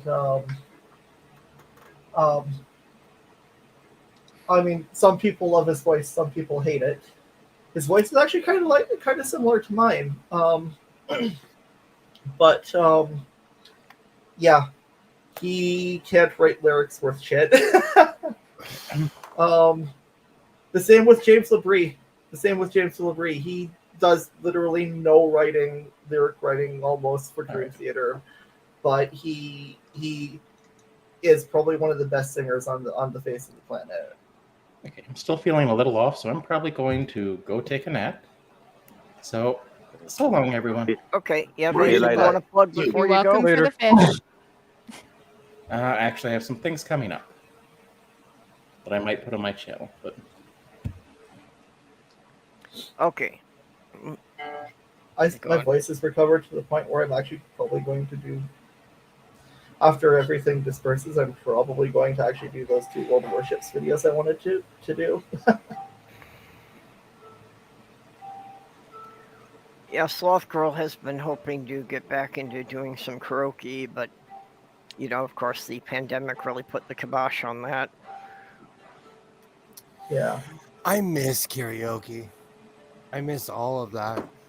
Yeah, well, when we lived in Michigan, she was kind of a local celebrity because there wasn't that much going on. So, you know, being one of 3 people in the town who could actually sing. When I quit drinking, I realized that I could not sing. I thought I could sing, but it was the whiskey. I have never been drunk enough to believe I could sing. I had to give up singing because of my throat. People kept threatening to cut it, so yeah.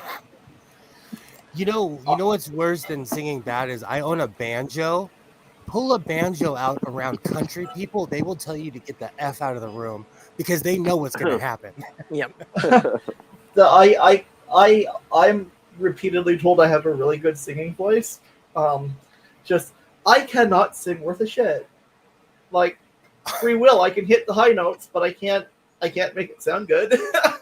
I can't sing. Everyone in my family can, but I can't. I can't stay in one key. I've been told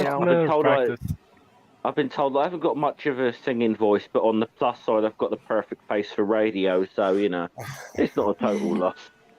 The real question is, does anyone here dance? Like I get down to salsa, merengue, like old school hip hop. Dance. I actually did 7 years of dance. I did jazz, tap, ballet, and swing dancing. Hell yeah. My fiance said that I was proof that white people got no rhythm. A face for radio and a voice for silent films. Does mosh pits count? Yeah. So I was quite good at singing as a child. But then when I ended up getting chickenpox, I got them twice actually. The first time it was normal. The second time it was really, really bad. Like down my throat, couldn't breathe because of the swelling. My mom called the doctor and they're like, well, if she starts turning blue, then go ahead and bring her in. So my dad had a friend who was a doctor for the VA and he gave me an injection of like steroids or something to help with the swelling.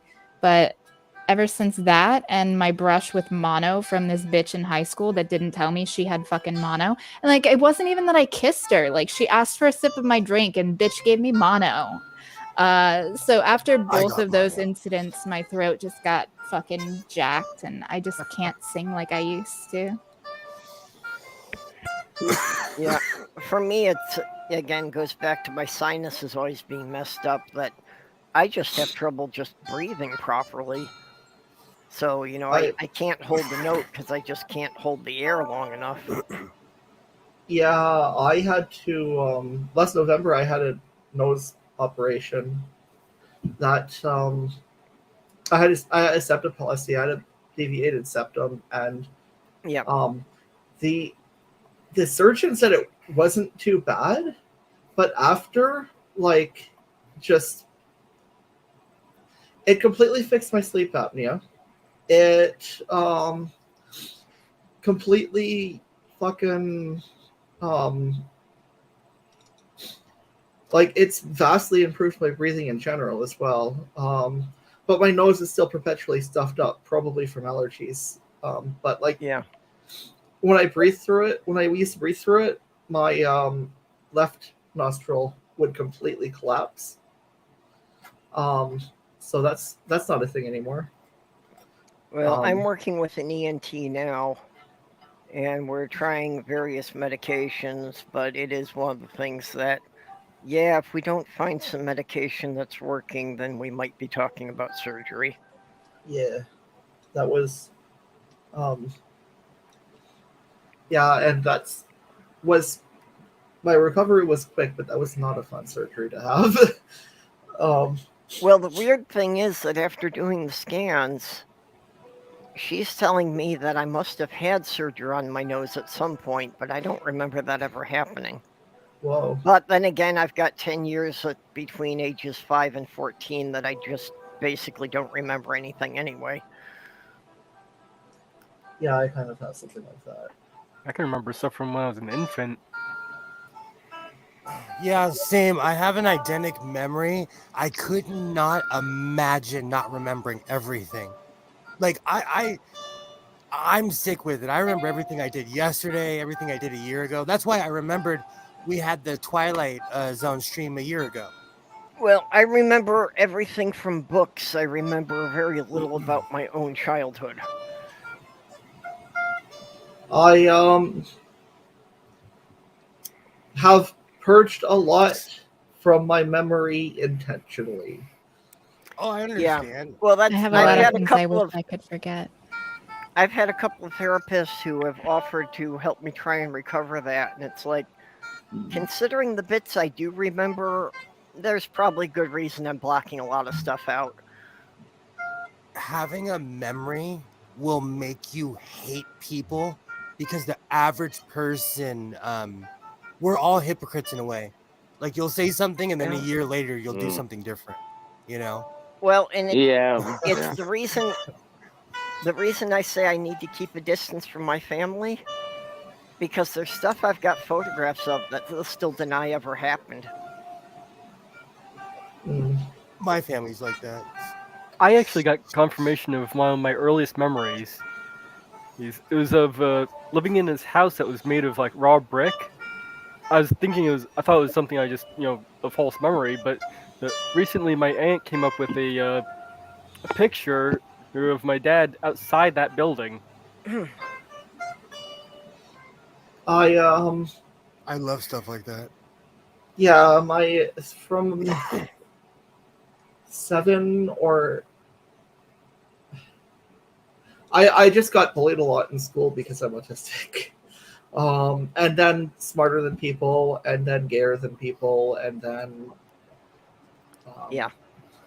all of it. And like it was bad enough it was bad enough before, but in every way my life was really shit between the time I was, say, 7 or 8 and we'll say 15ish, maybe 16. Just it and in other ways than just being bullied, school was pretty traumatic for me. Yeah. And just yeah. Well, I was bullied constantly in school, but you know, it wasn't until I was an adult that they finally figured out that I had Tourette's and autism. So that probably had a lot to do with it. And also, there were a couple instances that other people have told me about that indicate that, yeah, it was pretty clear I wasn't straight by the time I was in about 3rd grade. Yeah, I'm officially diagnosed with a social anxiety disorder, but I think it actually might be a form of PTSD from school. I don't know if PTSD is applicable for me, but like I actually have avoidant personality disorder, and part of the problem was I also have oppositional defiant disorder, which I've thankfully mostly grown out of. I was not a pleasant person when I was younger, like child, early teens. Most people do not know about ODD. Yeah. Most people. Yeah. You tripped me out right now. I had to stop sewing when you said that. A lot of people do not know about that. Wow. Nope. I do, because yeah. But like fuck, I was never in the closet. My sexuality was never in the closet. I thought everyone is bisexual when I was like 13, and then I tried to come on to a straight guy, and I learned about but I learned that, people don't, straight people don't just end up in relationships because they want kids. Fortunately, I was generally bigger than everybody else, so nobody actually tried to bully me physically. A couple tried, and they quickly learned the gravity of their mistake. Yeah, well, that was my experience too, was that, no one ever talked to me about sex growing up until I was 16. By then it was too late. And by then the big revelation is, you mean everyone isn't bi? Yep, that seems to be that. I guess that seems to be a common. I guess that seems to be a common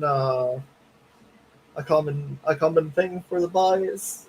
Either you don't know, or either you figure it out at some point, or you think everybody's bi. Yeah, it just didn't occur to me that anybody would be, like ruling out half the population just because of gender.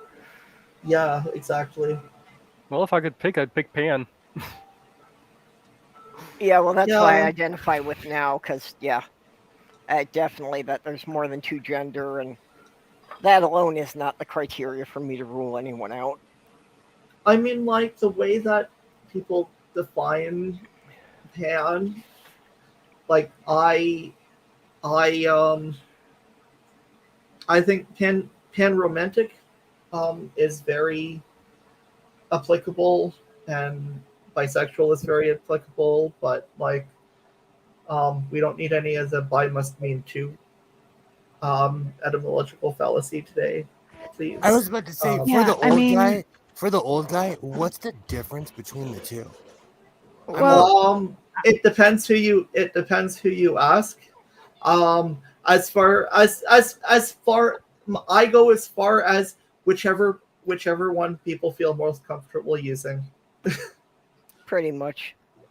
Because I don't see a difference between the two, but again, I'm old and insensitive, and if I hurt your feelings, I apologize.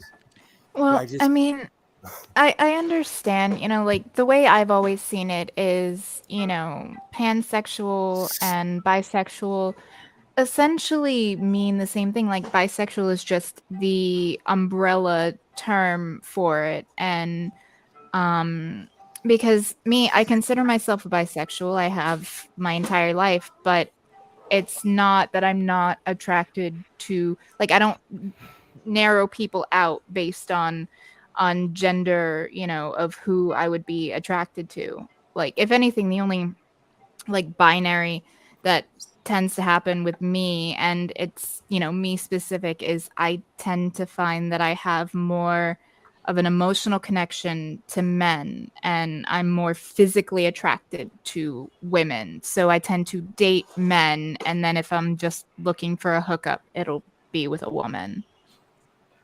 But that's just me. Almost word for word, except reverse male and female, and that's how I've often described mine. Same, but I never. I like men when it's just for this physical sensation, but it's rare for me to develop emotional connections with men. In my entire life, I can only think of 3 men that's ever happened with. Yeah, I'm not. And I'm not discounting very it fluid with where men are. one way or another. It's like, I could find, a woman, like, I mean, if Abigail Thorne ever looked my way, that would definitely change up my track record, so to speak. But joking aside, well, I mean, not joking, she's hot as fuck. But when it comes down to it, like, I don't limit myself on purpose, where it's like I will never date a woman, I will never have a one night stand with a guy. Like, that's not really it. It just kind of, it's in the moment. It's how I feel, like, because I tend to, like, I can have sex with anybody. Like, I don't have that emotional connection to sex that a lot of people have. Like, I could be a sex worker and it would not faze me. But the emotional thing, like the emotional bonding to a person, like that, I can't do with just anybody. Yeah. I never thought about it until a good friend of mine was like, man, you're aggressively bisexual.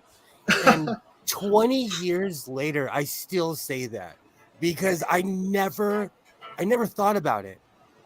And then when I moved to Hollywood, everybody was gay. So everybody was like me anyway. So I didn't care, And I moved to Hollywood young.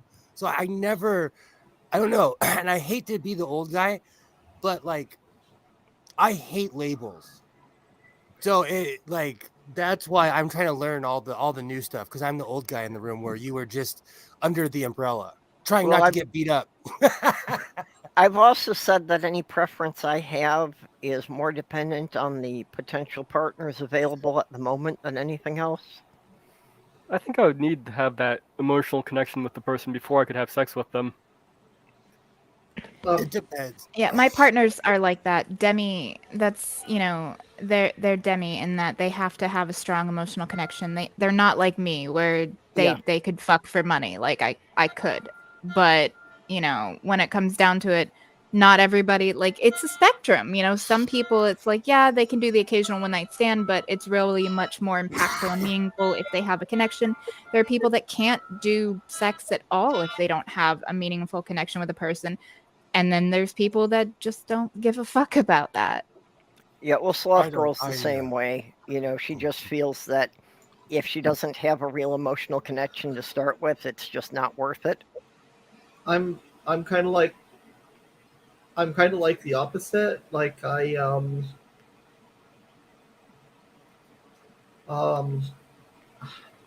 yeah, I don't know if demi-romantic is the right is the most right term, but I'm say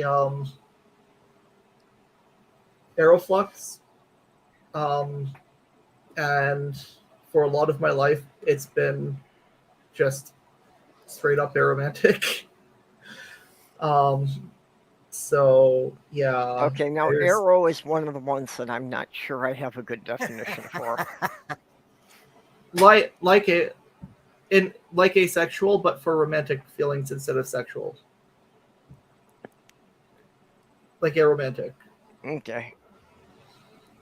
But I am very much as far away from ace as someone could possibly ever get. Yeah. Just I don't know. I haven't always had an easy time making romantic connections with people until I don't know. Yeah. We'll say about 4 years ago. Maybe it had something to do with me not being being fully me. Well, and I've always considered that sex is like a hobby. It's something that, I can enjoy it just because it feels good. I don't necessarily need a connection. Yes, if you can have a connection with someone, it brings it to another level. I'm a man. I disassociate. Sex is. I Like was gonna ask: is wanker a actual sexual identity? Because I think it best describes me.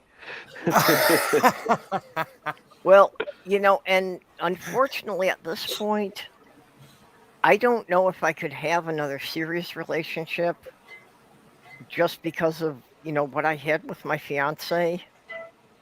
And it's like, I very much doubt I could find something at that level again. And it's just going to be like anything else would kind of feel like a cheap imitation. I would say never, though, because, No. I mean... It's not impossible. I just Yeah. said I think it's unlikely at my age. I'm in a similar boat there. I don't think I'm ever likely to have a relationship again. I mean, you never say never, but just the way things are at the moment for me, I'm not interested. You never know. You know what? I was in no, you never know. You never know. But I was in a relationship like from the time I was probably like 14 until I got divorced with my ex-wife. Being like right now, being single to me is the greatest thing in the world because I never was. So I'm enjoying myself right now. But I don't just don't close that door because you never know. You could meet somebody and they could be the greatest person in the world to you. Well, I have no intention of, not continuing to have hookups whenever I can find someone agreeable. I just don't know if I'm likely to ever develop that kind of emotional connection again. Hey, I feel that. Like I'm a special needs parent. I can't just bring anyone around to my house or around my kid, I don't really do one night hookups or anything. But that's more of just I don't like that's more of a social awkwardness thing than any kind of ace or anything. It's on a different level, but when I started dating just the absolute most adorable NB in 20 we met at Pride 2019 in Peterborough, and things moved pretty fast and were pretty hot. And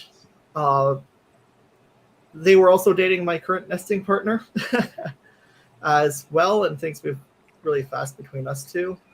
But for reasons of a really abusive ex who was more abusive to them than me, we're not together anymore. But I don't think I'll have anything like that ever again, and I'm sad that I don't have it anymore because it was really, really amazing. But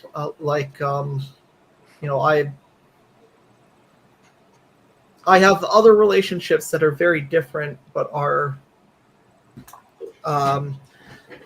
just as fulfilling. And with my nesting partner Kira and Winter and Sarah, and actually just started dating 2 new people very recently. One was in Georgia. We got to get her out of there. But yeah,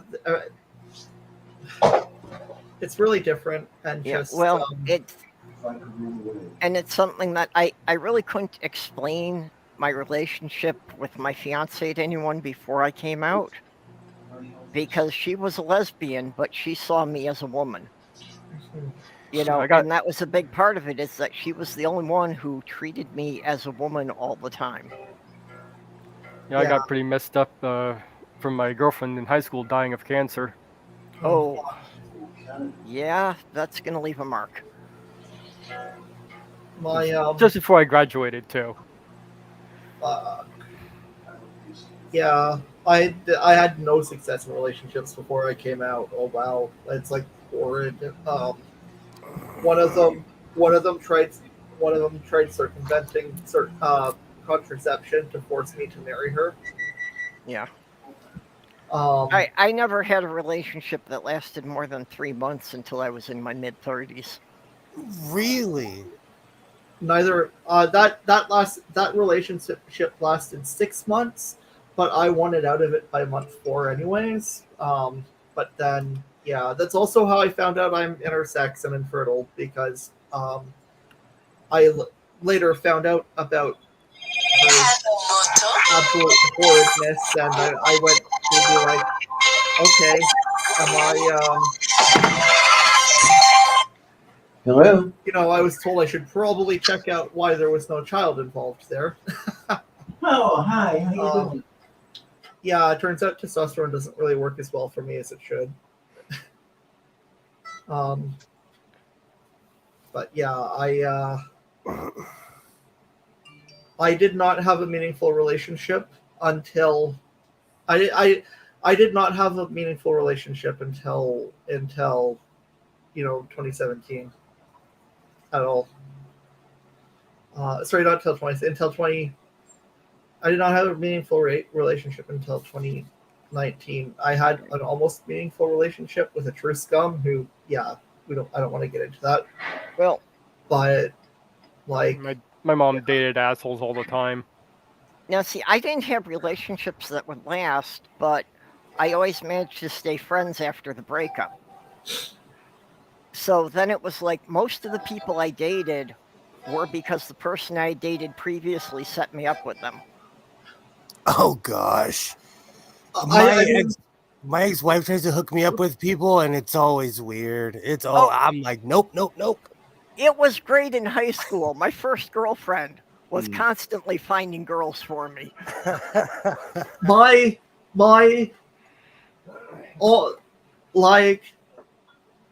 With the exception of my two new partners, every single partner is like everyone else I've dated in the last 3 years has been like a partner of another partner. Well, and I've always been a geek. I've always been very socially awkward. I never know how to open a conversation with anyone or talk to anyone. You know, so like that's why it's always worked out better if someone else was like introducing me to people. Yeah, I just like I said, with my first girlfriend, it was always I dated him for a while and it didn't work out, but here's all this cool stuff about him and maybe you'll get along better. I only have 3. I don't have a lot of exes, but there's only 2 who I won't have anything to do with, and they were both, and that's because they were both incredibly abusive towards me. And yeah, one of them, the more recent one, we're not together because I would not take their bullshit. But like, there's one other who, if she apologized to me, we could be friends, we could date. I would not be close to a relationship with that person, but she, it's like when yeah, we she's from Toronto, but we basically broke up because I'm non-binary. Yeah. But Well, when I went to prom in high school, that then the next day we went to the Great America. The it's Six Flags now. Theme park. Oh yeah. And somewhere in the middle of the day, we traded dates, and nobody seemed to notice or care. nice.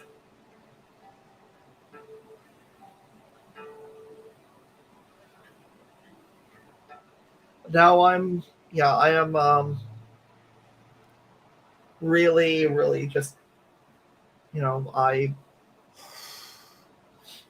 I'm just very openly polyamorous and very openly bi. Although everyone I'm dating now is everyone I'm dating now is trans and feminine presenting, I'll say. One of them's non-binary and Well, I think it's a bit of a stereotype, but I think everybody's a bit bi. And I know there's arguments to be had in there, but I think everybody's bi. I used to say everyone, but I have found a few exceptions. So now I will say there is a limited... I might be an exception there. Yeah, I think there's at least 1 or 2% of the population that are completely gay and 1 or 2% that are completely straight. And I know it's an old conversation, but like in the Roman times, you were considered weird if you only liked one sex. I think it's on a bell curve. No, it's not. I've always felt that there's a lot of like cultural stuff, like cultural stuff that goes in that people don't want to admit is like influencing sexualities. Like if only 2% of the population is bi, why was something like 80 or 90% of ancient Greece bi? That's what I'm saying. Like, it's a construct. So, how we are now is not how we're going to be in 100 years from now, Oh no! Yeah. But by the time by the time the UFP forms, pretty much everyone will be pan. Yeah. Well, and one of the really frustrating things when I was with my ex was how many guys were hitting me up saying that they'd like to try it with a guy, but their wife would freak out if she knew. And at the same time, their wives were talking to my ex saying they'd love to see their husband with another guy, but he'd freak out if they ever mentioned it.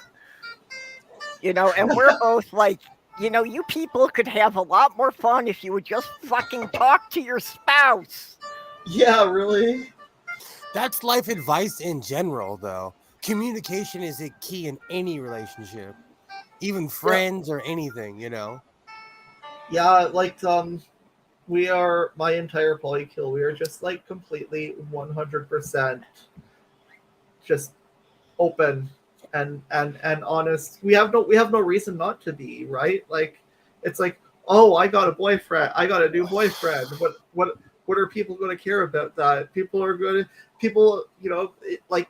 We're like, oh, is he hot? Do you want to share? I was raised by people of color, so I have a rule, like, if you're not paying my bills, you don't have say. Everyone has an opinion. I have an opinion on a lot of things, but when it comes to who I'm doing or what I'm doing, it's like, it's none of your business. I just have to be open with everyone because it's too hard for me to keep track of what did I tell to who. Well, honesty is different than having to express who you are to a hillbilly. Yeah. Being honest to a partner is a prerequisite. That's like something you should always do. Like explaining sexuality to someone who hates you no matter what is just boring at this point. I troll them instead of explaining it. I troll them. I troll people hard. I actually I was Shit, I was going to say something. I ADHD. You know, I'm only like that with Christian apologists. I won't even lie. Barbara Bobbins has told quite a few of them that they're gay. I'll flat out just come and be like, "You're gay. Stop covering up. The community loves you. We support you." Oh My yeah, soft one has been kicked out. I can't be inauthentic. I have a really hard time being inauthentic. So, like before I was out, I was like non-existent because I was almost non-existent as a person before I came out because I was like I can't be inauthentic, so I just was nothing. Right? I have a really hard time with that. Yeah. I'm gonna have to drop out, guys. Oh, okay. Great talking to you, Jeff. We'll catch you later. Yeah, good to see you. I'll catch you later, guys. All right. All right. Move beef. I agree with what Commander 401 is saying. To a degree, although it's kind of a stereotype about, are all these hate mongers just self-loathing gays? Okay, but I live around a lot of righties, and I hear this all the time. Stereotypes are there for a reason. Yeah. They are there because a majority of people are doing things like that and then denying it. Yeah, and it's not always. really awkward when you get to know someone and you realize that, you're the reason this stereotype exists. I don't fit in like any. I don't even fit in the non-binary stereotypes. Well, sometimes the stereotype is from a vocal minority. Yeah. I like. Okay. I had a friend like that. Pickles. I had a friend like that who was the stereotype of the just flaming queer cross-dresser. He wasn't at all shy about it. Just yeah, apparently,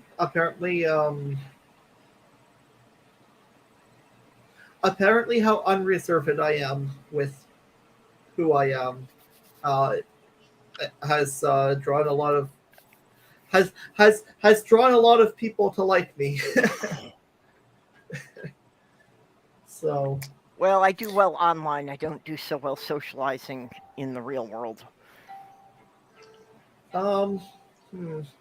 People like I wear really crazy things in public, but because of the people that came before me, no one really says anything. Well, at least people who know me. Because I've always been around eccentric people. I wear a Mark, lot of. in many cases, that is true. Yeah. I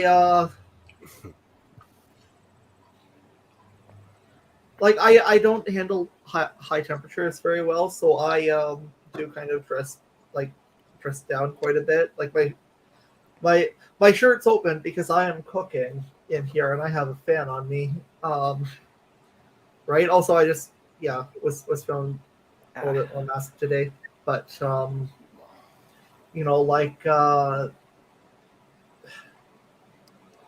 I tend to dress very much. I am clearly trans feminine, and I don't give a fuck about what. I have no fucks to give about what anyone thinks about it. Mm-hmm. Like yesterday, I was wearing short shorts and a cami because it's just too hot. Actually, it was a really nice. It was inadvertent, but I ended up basically wearing the colors of the trans flag. Mm-hmm. White short shorts, a blue cami, and a pink bra. But yeah, again, it's something I'm getting used to with transitioning. Is that I never had reason to pay attention to how I looked before. Yeah, I kind of started right before I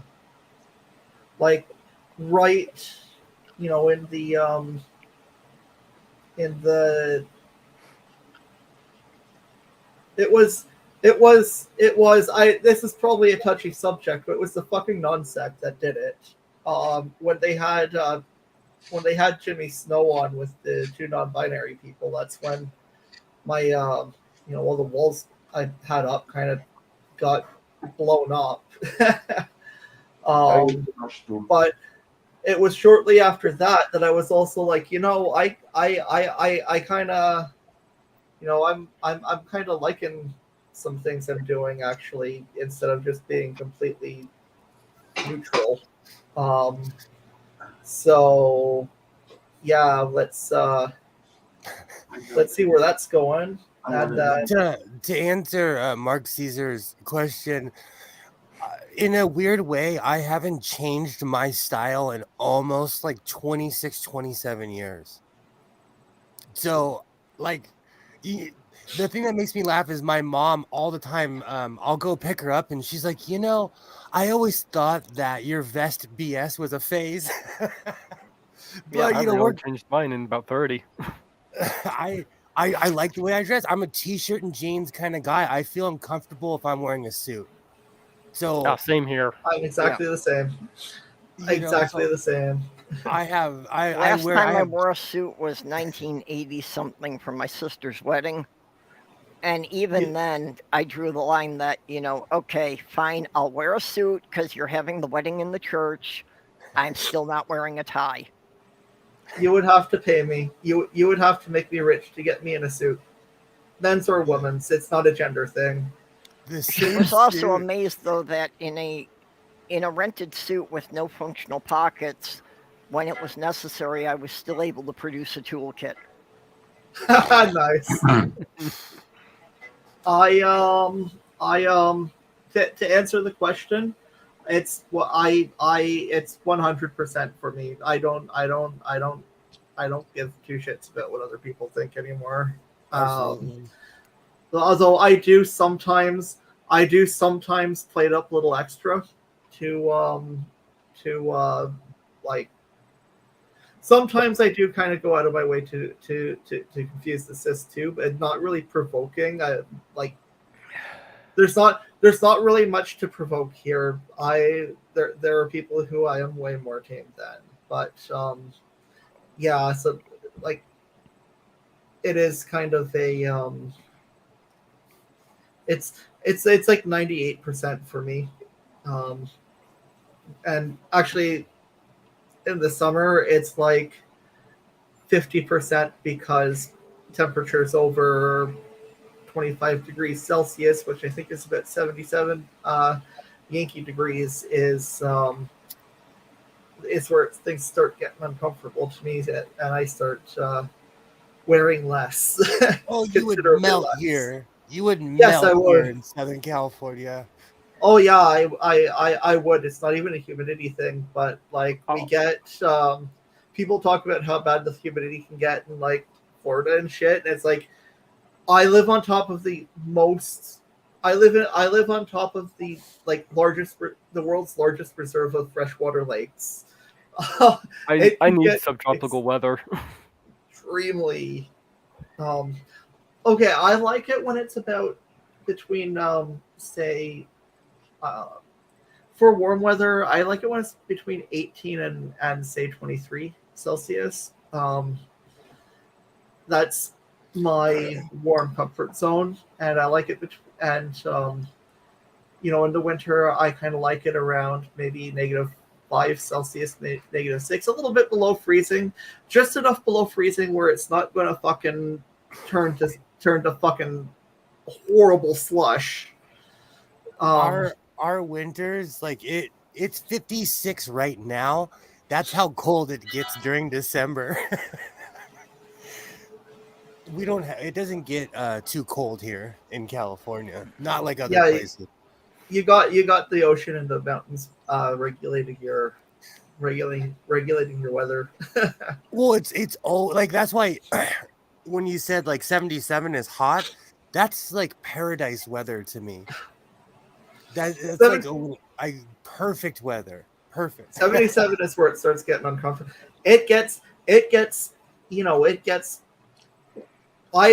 We've had like over 100. We've had over 100 here before humidity, and then the humidity will just wreck you.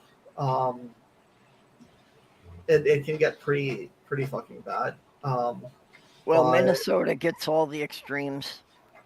Yeah. That in January we get 40 below Fahrenheit, and like the end of July we'll get up in the triple digits for a while. Yeah, we get there. Well, and it is the land of 10,000 lakes, so when it gets up that hot, the humidity is just it's oppressive. Yeah, I consider anything below 60 to be cold.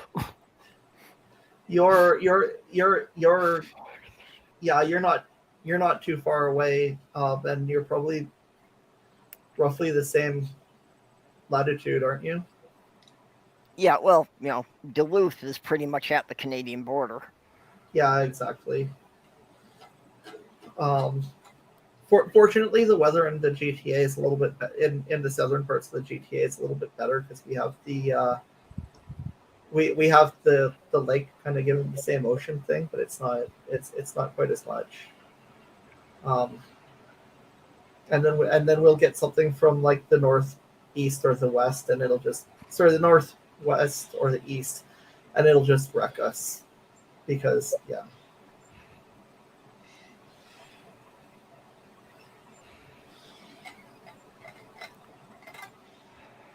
But I don't know. I'm very temperature sensitive as well for like a lot of things.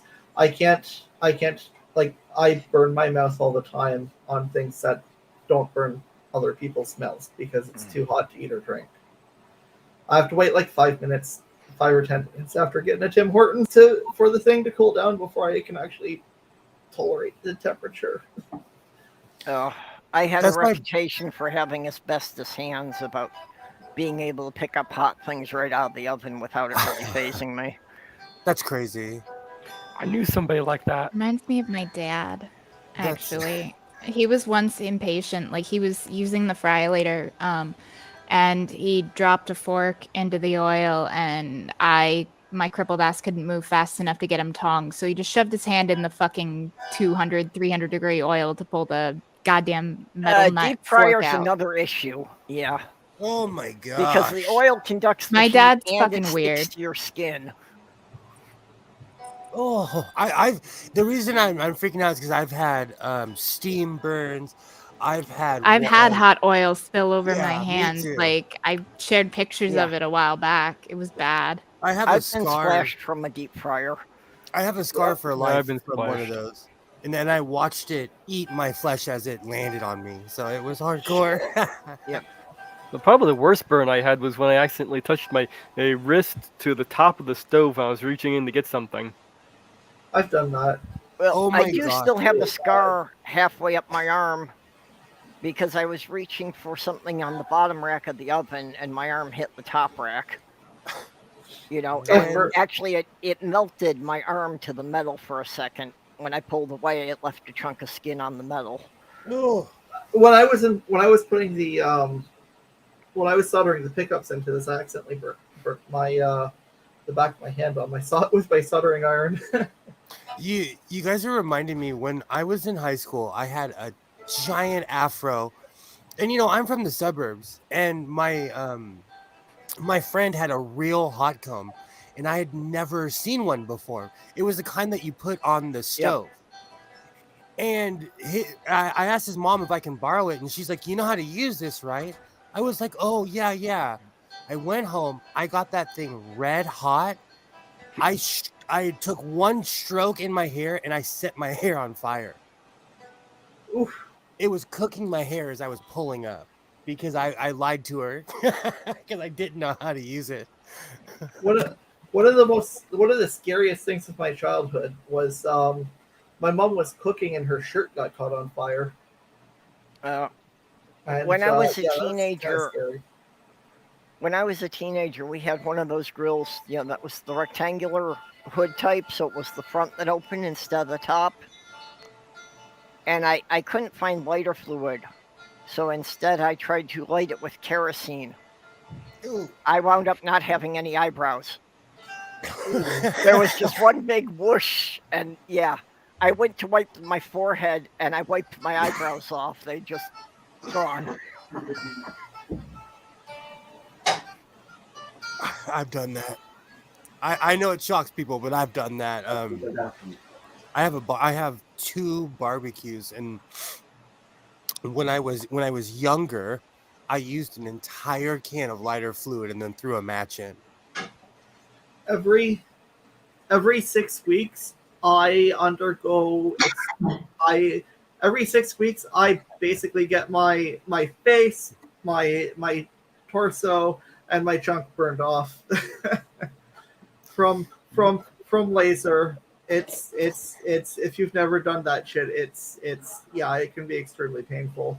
Yikes. Yeah, well, the facial hair is my biggest issue, and yeah, at times I've considered, maybe my soldering torch might be a solution for that.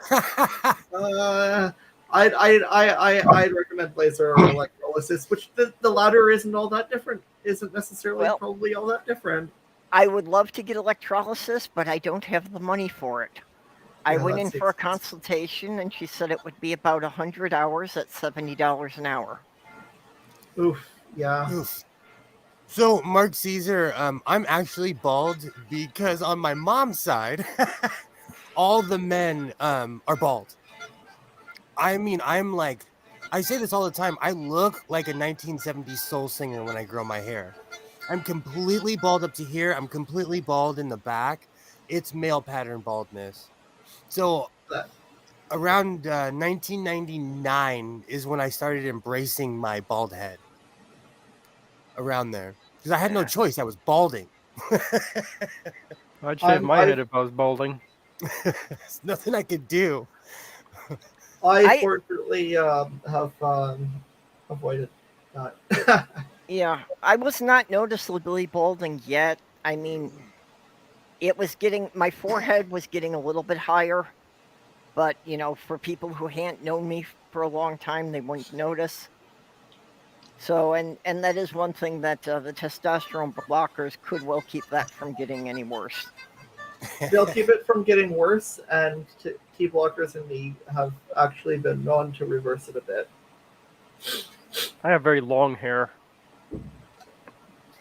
Yeah, well, I've always kept my hair pretty long. I actually have been annoyed because, I used to have a ponytail down to my belt. Ooh, and my nice. ex got me to cut my hair short, and I never got to grow back more than even half that long. Now it's only like to my shoulder blades. I usually have my hair long, but it's been getting extremely brittle and tangled lately. So I've had to keep cutting it because I'll brush the knots out and they'll start forming again right away. It's really fucking annoying. But I'm going to try one. I'm going to try again. It seems to be improving. So yeah. I'm going to try again to keep it so that it goes long. Although I do. A friend of mine did this haircut, and she did a really awesome job. And I do like the shade. It's just I'd rather have my hair, down to my ass, which is pretty far. I don't think I'm going to be able to do that, but. I can get it down to my mid back if I get a few years. Yeah, Mark. As far as the hair removal creams, those are okay for body hair, but the skin on my face is too sensitive. So, it's like it really is a form of acid burns. Shampoo bottle. I was thinking of. Oh, sorry, Mage. That's okay. I was just making a joke. Go ahead. I was thinking about getting my my head, getting electrolysis on my head, and then I was like, oh, I'm gonna put Nair. Look up Nair on your head on YouTube, and you will see people torturing themselves. Use some. Okay, and Mark, I never got in that position, but it was something that women used to like to play with my hair a lot. Actually, it was one of the things with my fiance and I that I'd usually sit on the floor in front of her when we were watching TV, and she'd just play with my hair for hours. I've had people do that too. I'd say I have like a Thunderfoot style hair. It's like sort of curly and it's really long. I don't know if you've ever seen pictures of him. I have. Yeah, It's about the same color too. I think so. Yeah. I have I think, very curly hair, but it's it doesn't. It's I guess it's not quite as frizzled as his. yeah, mine's just thin and straight. It just hangs down. I can't really do anything with it. Oh, It doesn't hold any kind of styling. to be fair, that like if my hair was like that, it'd probably be down to my ankles because I would never have gotten it cut. Because every time I get it cut, it's basically because it's becoming unmanageably getting like knots and shit in it. So there is an advantage to that. I keep threatening Sloth Girl that I'm going to sneak in while she's sleeping to cut off her hair and make myself a wig. You know, she's half Italian, so she's got that really, thick, bouncy black hair. And hers is about down to her waist, even, the same kind of thing, that if it didn't have as much curl as it does, it would be several inches longer. I've been told that my hair is very soft and fine, and I have a lot of it. Straightening it out. And we Almost got to another my storm waist. coming in.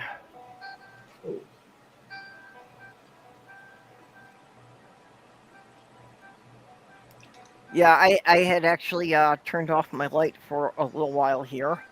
That lasted about half an hour, and it's gotten dark again.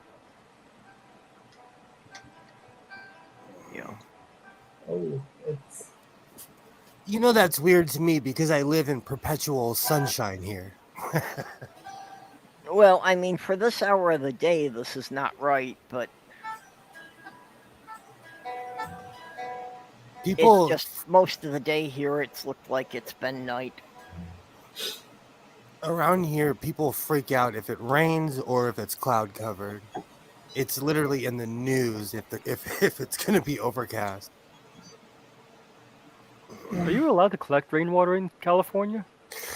So, Mage, that's actually a great question. No, we're legally not, but everyone does anyways. And the fire department gives out tablets for water treatment because so many people do it. Yeah, well, and that's the intelligent way to do it. It isn't a problem collecting rainwater. If you use the tablets or something to treat it, the main problem is that the standing water is places for the mosquitoes to breed. Well, I use it to water my plants and perfect example. I brought a bunch of potatoes to my mom and she tripped out because I actually grew the potatoes. But it came from recycled water, because I recycled rainwater. Yeah. So it's plausible. You just have to know what you're doing. Yeah, there is no restriction on it in here in Florida. Oh, okay. In California, we have laws against everything. This is the land of lawyers. Yeah. Well, Minnesota, they don't like people doing it, and like I said, here I know it's because they're just trying to cut down on anywhere the mosquitoes can breed. Yeah, you're like closer to Manitoba than Ontario, aren't you? Yeah, pretty much directly below Ontario, actually. Oh, okay. Yeah, like in Winnipeg, the mosquitoes go after like birds. Like the mosquitoes just eat birds because the birds are smaller than them. You need to get mosquito fish from a pond. I have 3 fountains at my house, and so I have chlorine tablets for everything. Okay, I had to look at a map of Canada again. Actually, where I am in Minnesota is pretty much directly south of the borderline between Ontario and Winnipeg. Okay. So Yeah, does that make you a Jets fan by proxy? better the Jets than the Laughs. When I lived in Oregon, it really tripped me out how people were Seattle Seahawks fans. Like where I'm from, there's like rivalries. Like so, you would never rock another team from a different state. So it just tripped me out. The thing for me is that my grandpa is from Quebec and was a Habs fan, and my mom is spent a not insignificant portion of her life on the West Coast, so is a Habs fan. Sorry, on the East Coast, so is a Habs fan. And my hometown is there are several Canadians alumni who are like Bob Gainey is from Peterborough. Oh wow. Like I've met him and I've met his brother just because they live there or his brother lives there. He goes there from time to time because like family and shit, I guess. I don't know. But like so there is like a massive divide between Habs, Leafs, and Sens in Peterborough. It's kind of and most of the Sens fans are people who are like most of the Senators fans are people who are like, I'm sick of my team sucking. So I'm going to go to a team that sucks less. Yeah, I have eye sensitivity as well with light. Yeah, I actually preferred to go out at night, but again with COVID, yeah, same here. Open 24 hours anymore. These even on days when it's overcast, I have to wear sunglasses to drive because I'm UV sensitive. Yeah, recently I'm having to use reading glasses, and I got myself some reading glasses that are tinted. Yeah. Even on days that's overcast, the UV is enough to give me headaches. Shit. These lenses are transitions. I get prescription sunglasses, but like I can't afford that, so I spent $85 to get transitions, and like well, my insurance won't even pay for the transitions. Oh, my insurance wouldn't fully pay for the glasses, let alone the transitions. I had to get extra funding from non-government I've places. considered transition contacts. But like I also wear like really big floppy hats because they keep the sun off of my eyes. Yeah. And that really helps. But like I looked at the window and I'm like, oh god, it's so bright, my eyes hurt now. So my girlfriend, my nesting partner makes fun of me for it because like she has these lights that are at these fucking lamps that are at eye level. So if they're on and I'm standing, they're like shining right in my face. Yeah. And I'm like, these are horrible. They blind me every time. Well, I've got a window in my living room that's like close to 6 feet wide. And I always have the curtains drawn. There's just at the end about 8 inches of it that's exposed, and that's for the cat to get up there in the sun. Some of my windows I actually put a sheet over as well. I'm using my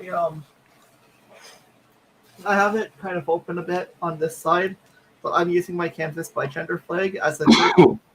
And I have the non-binary flag that I generally keep on the other side. That's not really as good, but like right now it's not being used as it's kind of draped over because it's it's the curtain or the window open, and right now I need the window open. Yeah. So like I'll take the window over the curtain. In the bedroom, the bedroom window, because I don't even sleep normal hours, I've got it covered with 2 layers of dark green flannel that is actually like clamped all around the windowsill to keep it tight so it doesn't show around the edges. So it's like at the brightest noon, it looks like twilight in there. Nice. That's what I need. I don't do well with light. That's probably why I've been waking up at like 7 or 8 in the morning, is because there's just enough light coming through to wake me up. I have trouble I'm waking going up. to bed at like 4. I have 2 sets of blackout drapes, and I set one of the drapes above the other so the sun can't come above it. So I don't even know what time of day or night it is in my room. Yeah, I need to get something like that, because I just Yeah. Well, that was the intent for me, since I don't even have a normal sleep schedule. I wanted to make it so that I couldn't tell what time of day it was in the bedroom. The damn right. Yeah, I wake up and it doesn't matter how much I've not slept. And I've been staying up all night on Discord with my girlfriend in Georgia, who's and I could go to bed at like 4 o'clock and then waking up at like 7 or 8 every day. It's been getting really tired, but like I'm used to it because I have insomnia anyways. So. Well, that's one of the advantages I was forced into an early retirement. Was apart from doctor's appointments, I never have to worry about waking up at any particular time. Yeah, I applied for disability in December 2019, and I'm still. It's another month and a half until it's gone to arbitration. It's going to be another month and a half. Hopefully, it's after Ford is out of the fucking is not the premier anymore, because both the Liberals and the NDP are like okay, we actually really need to fix this shit, and they're both actually doing kind of good on it. Actually, the Liberals are surprising a lot of people with what they're pushing, because they are they're usually a little bit closer to the center, but they're like no, fuck you, we are going like hard fucking left this election. So hopefully I can get through. Hopefully I can get through arbitration, and 2, hopefully we can convince them to actually like care. But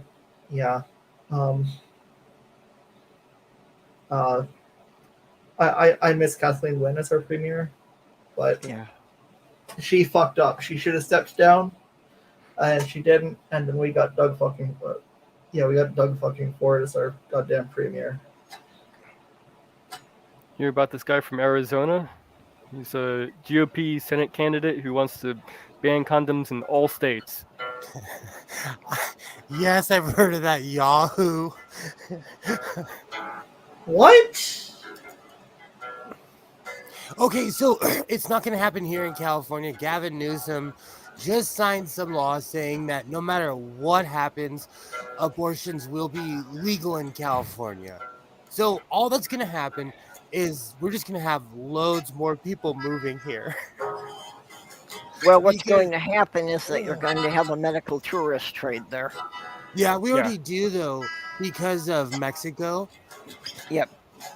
We have massive amounts of people. I've done it before. I came home with 9 inhalers one time. Yeah, you're just going to have, whoever can afford to from other states going there for it. Didn't one of them actually or try to like sign a law that says if you go out of state for an abortion, that's still illegal? Texas and Idaho are both trying to push that. How? And it's going to get fought in the courts, and I don't see any way that they can uphold it. But Then How would again, the courts are pretty fucked too now. How would they even know? Yeah. That's a good question, Rats. Well, I was thinking the same thing. the entire Texas anti-abortion law is, all set up to get people to rat out their neighbors. You know, Which is it gives a cash incentive for people to tell the government who did this. that is quite literally one of the most un-American effing things that you could ever do. We don't tell on our neighbors here. At least we used to not. Well, it's an extremely fascist tactic. Yeah. I don't even like some of my neighbors, and I wouldn't tell on them. Nope. Well, like I say, it's one of the things I like about Minnesota is people here pretty much have the attitude of as long as you keep it on your own property, we don't care what you do. Same here. Yeah, that's kind of like a very Canadian attitude in general. Yeah, so even most of the Republicans we have are like Republican light. Well, we don't have any of the like hard right wingers around here. They can't even get elected here. There are some Republican districts. I'm living in one of them. It's a truly Canadian thing, but we have progressive conservatives. Yeah, well, you're allowed to have more than two parties. Yeah, our I don't progressive conservatives isn't so much a party. It's like a group of. It's like more of a political alignment than a party. Although our provincial conservatives are still called the progressive conservatives, and in a lot of ways they are very not progressive. Well, and Minnesota again, that even with as bad as the two-party system's entrenched, we've still had representatives from the Green Party elected every couple of years. Yeah, I'm kind of like not liking our not two-party system, because unfortunately there's one right-wing party and two left-wing parties, and the right-wing party would never win an election if it was just the Liberals or just the NDP. But fortunately, our government works in a way that even a majority isn't like a surefire thing. Yeah. But if the Liberals win, here's the cool thing: if the Liberals win, they are having a major election reform in the best possible way, and they will be they are guaranteeing that elections will be ranked ballots, which means that like if we have ranked ballots in elections, the Conservatives will never get elected because people will vote for the Liberals and people will vote for the NDP. A lot of people will be like 1 Liberal, 2 NDP, 3 Conservative. Right. That's what we need in the U.S. too, to bring things back. Yeah, if we had ranked ballots, though, the Conservatives here are against election reform because they'll never get seats. They'll lose a lot of their seats. Well, the same here. In the U.S., the Conservatives are trying to prevent people from voting because even if all the minorities voted, they know they can't get elected. Well, not just ranked voting, but we also need to get rid of the dark money and all the corporate money getting into this. Yeah. That's how the minority can rule because they're well funded.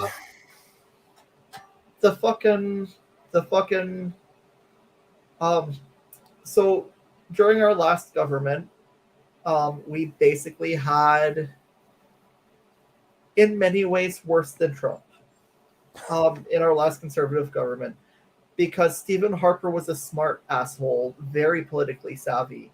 He was sneaky. he would do shit that like he did a lot of shit that if you did that with a private company, you would be sued for like antitrust bullshit. And he did it with our shit, and nobody knew about it for the longest time. But like yeah, the Republican Party of Canada, I mean the Conservative Party of Canada, did a lot of voter suppression in the election where he got voted out. My MP went to at the time got kicked out of his party, got kicked out of the Conservative Party, and went and actually I think had to serve a minimal amount of jail time for it. He did there was all kinds of elections fraud on their entire side from like MPs. My MP was a fucking was Harper's Parliament. Dean Del Mastro was the ethics secretary to the prime minister, and he did all kinds of elections fraud. He did funding fraud. He did like voter suppression. It's all been fucking proved, and like he was Harper's like he was Harper's favorite little minion until he got caught and then kicked out of the party. Yeah, Mark, this actually is what happened in the U.S. in the last election here, the last presidential election, was that because of COVID, they were able to significantly expand the mail-in voting. And without that, yeah, we would not have a Democratic president. Yeah, I'd be concerned about hacking with online voting. Yeah, the online still has a lot of major issues of security. I mean, yeah, we know about security risks on government sites, and they don't do anything about them. They know about them, and they don't do anything. I vote by mail-in ballots now because it's easier. I think I signed up for mail-in for like the next 4 or 5 years. I did too. I have mine right here. I'm ready. We did in the last election, but actually, rather than actually mailing them in for us, they had a station set up in front of the county offices that you could just drive through and drop them off. Because of Trump, we now have LA County official voting boxes that are, they're basically like I could take my ballot and go put it in an official box knowing that it's not going to get stolen. Yep.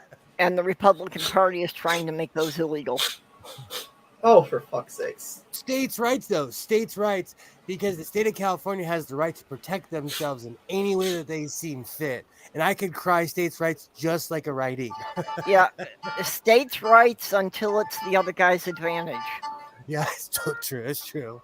One thing I'd like to see, I'm not sure how well it would work in practice, but a vote of no confidence where you pick nobody. I mean, that'd be awesome. Yeah. A vote of no confidence is why votes of no confidence is what keeps our politicians in fucking check. it's why because that's actually a thing here, and if like if a bill fails to go through Parliament, it could for like there could be an election. Yeah.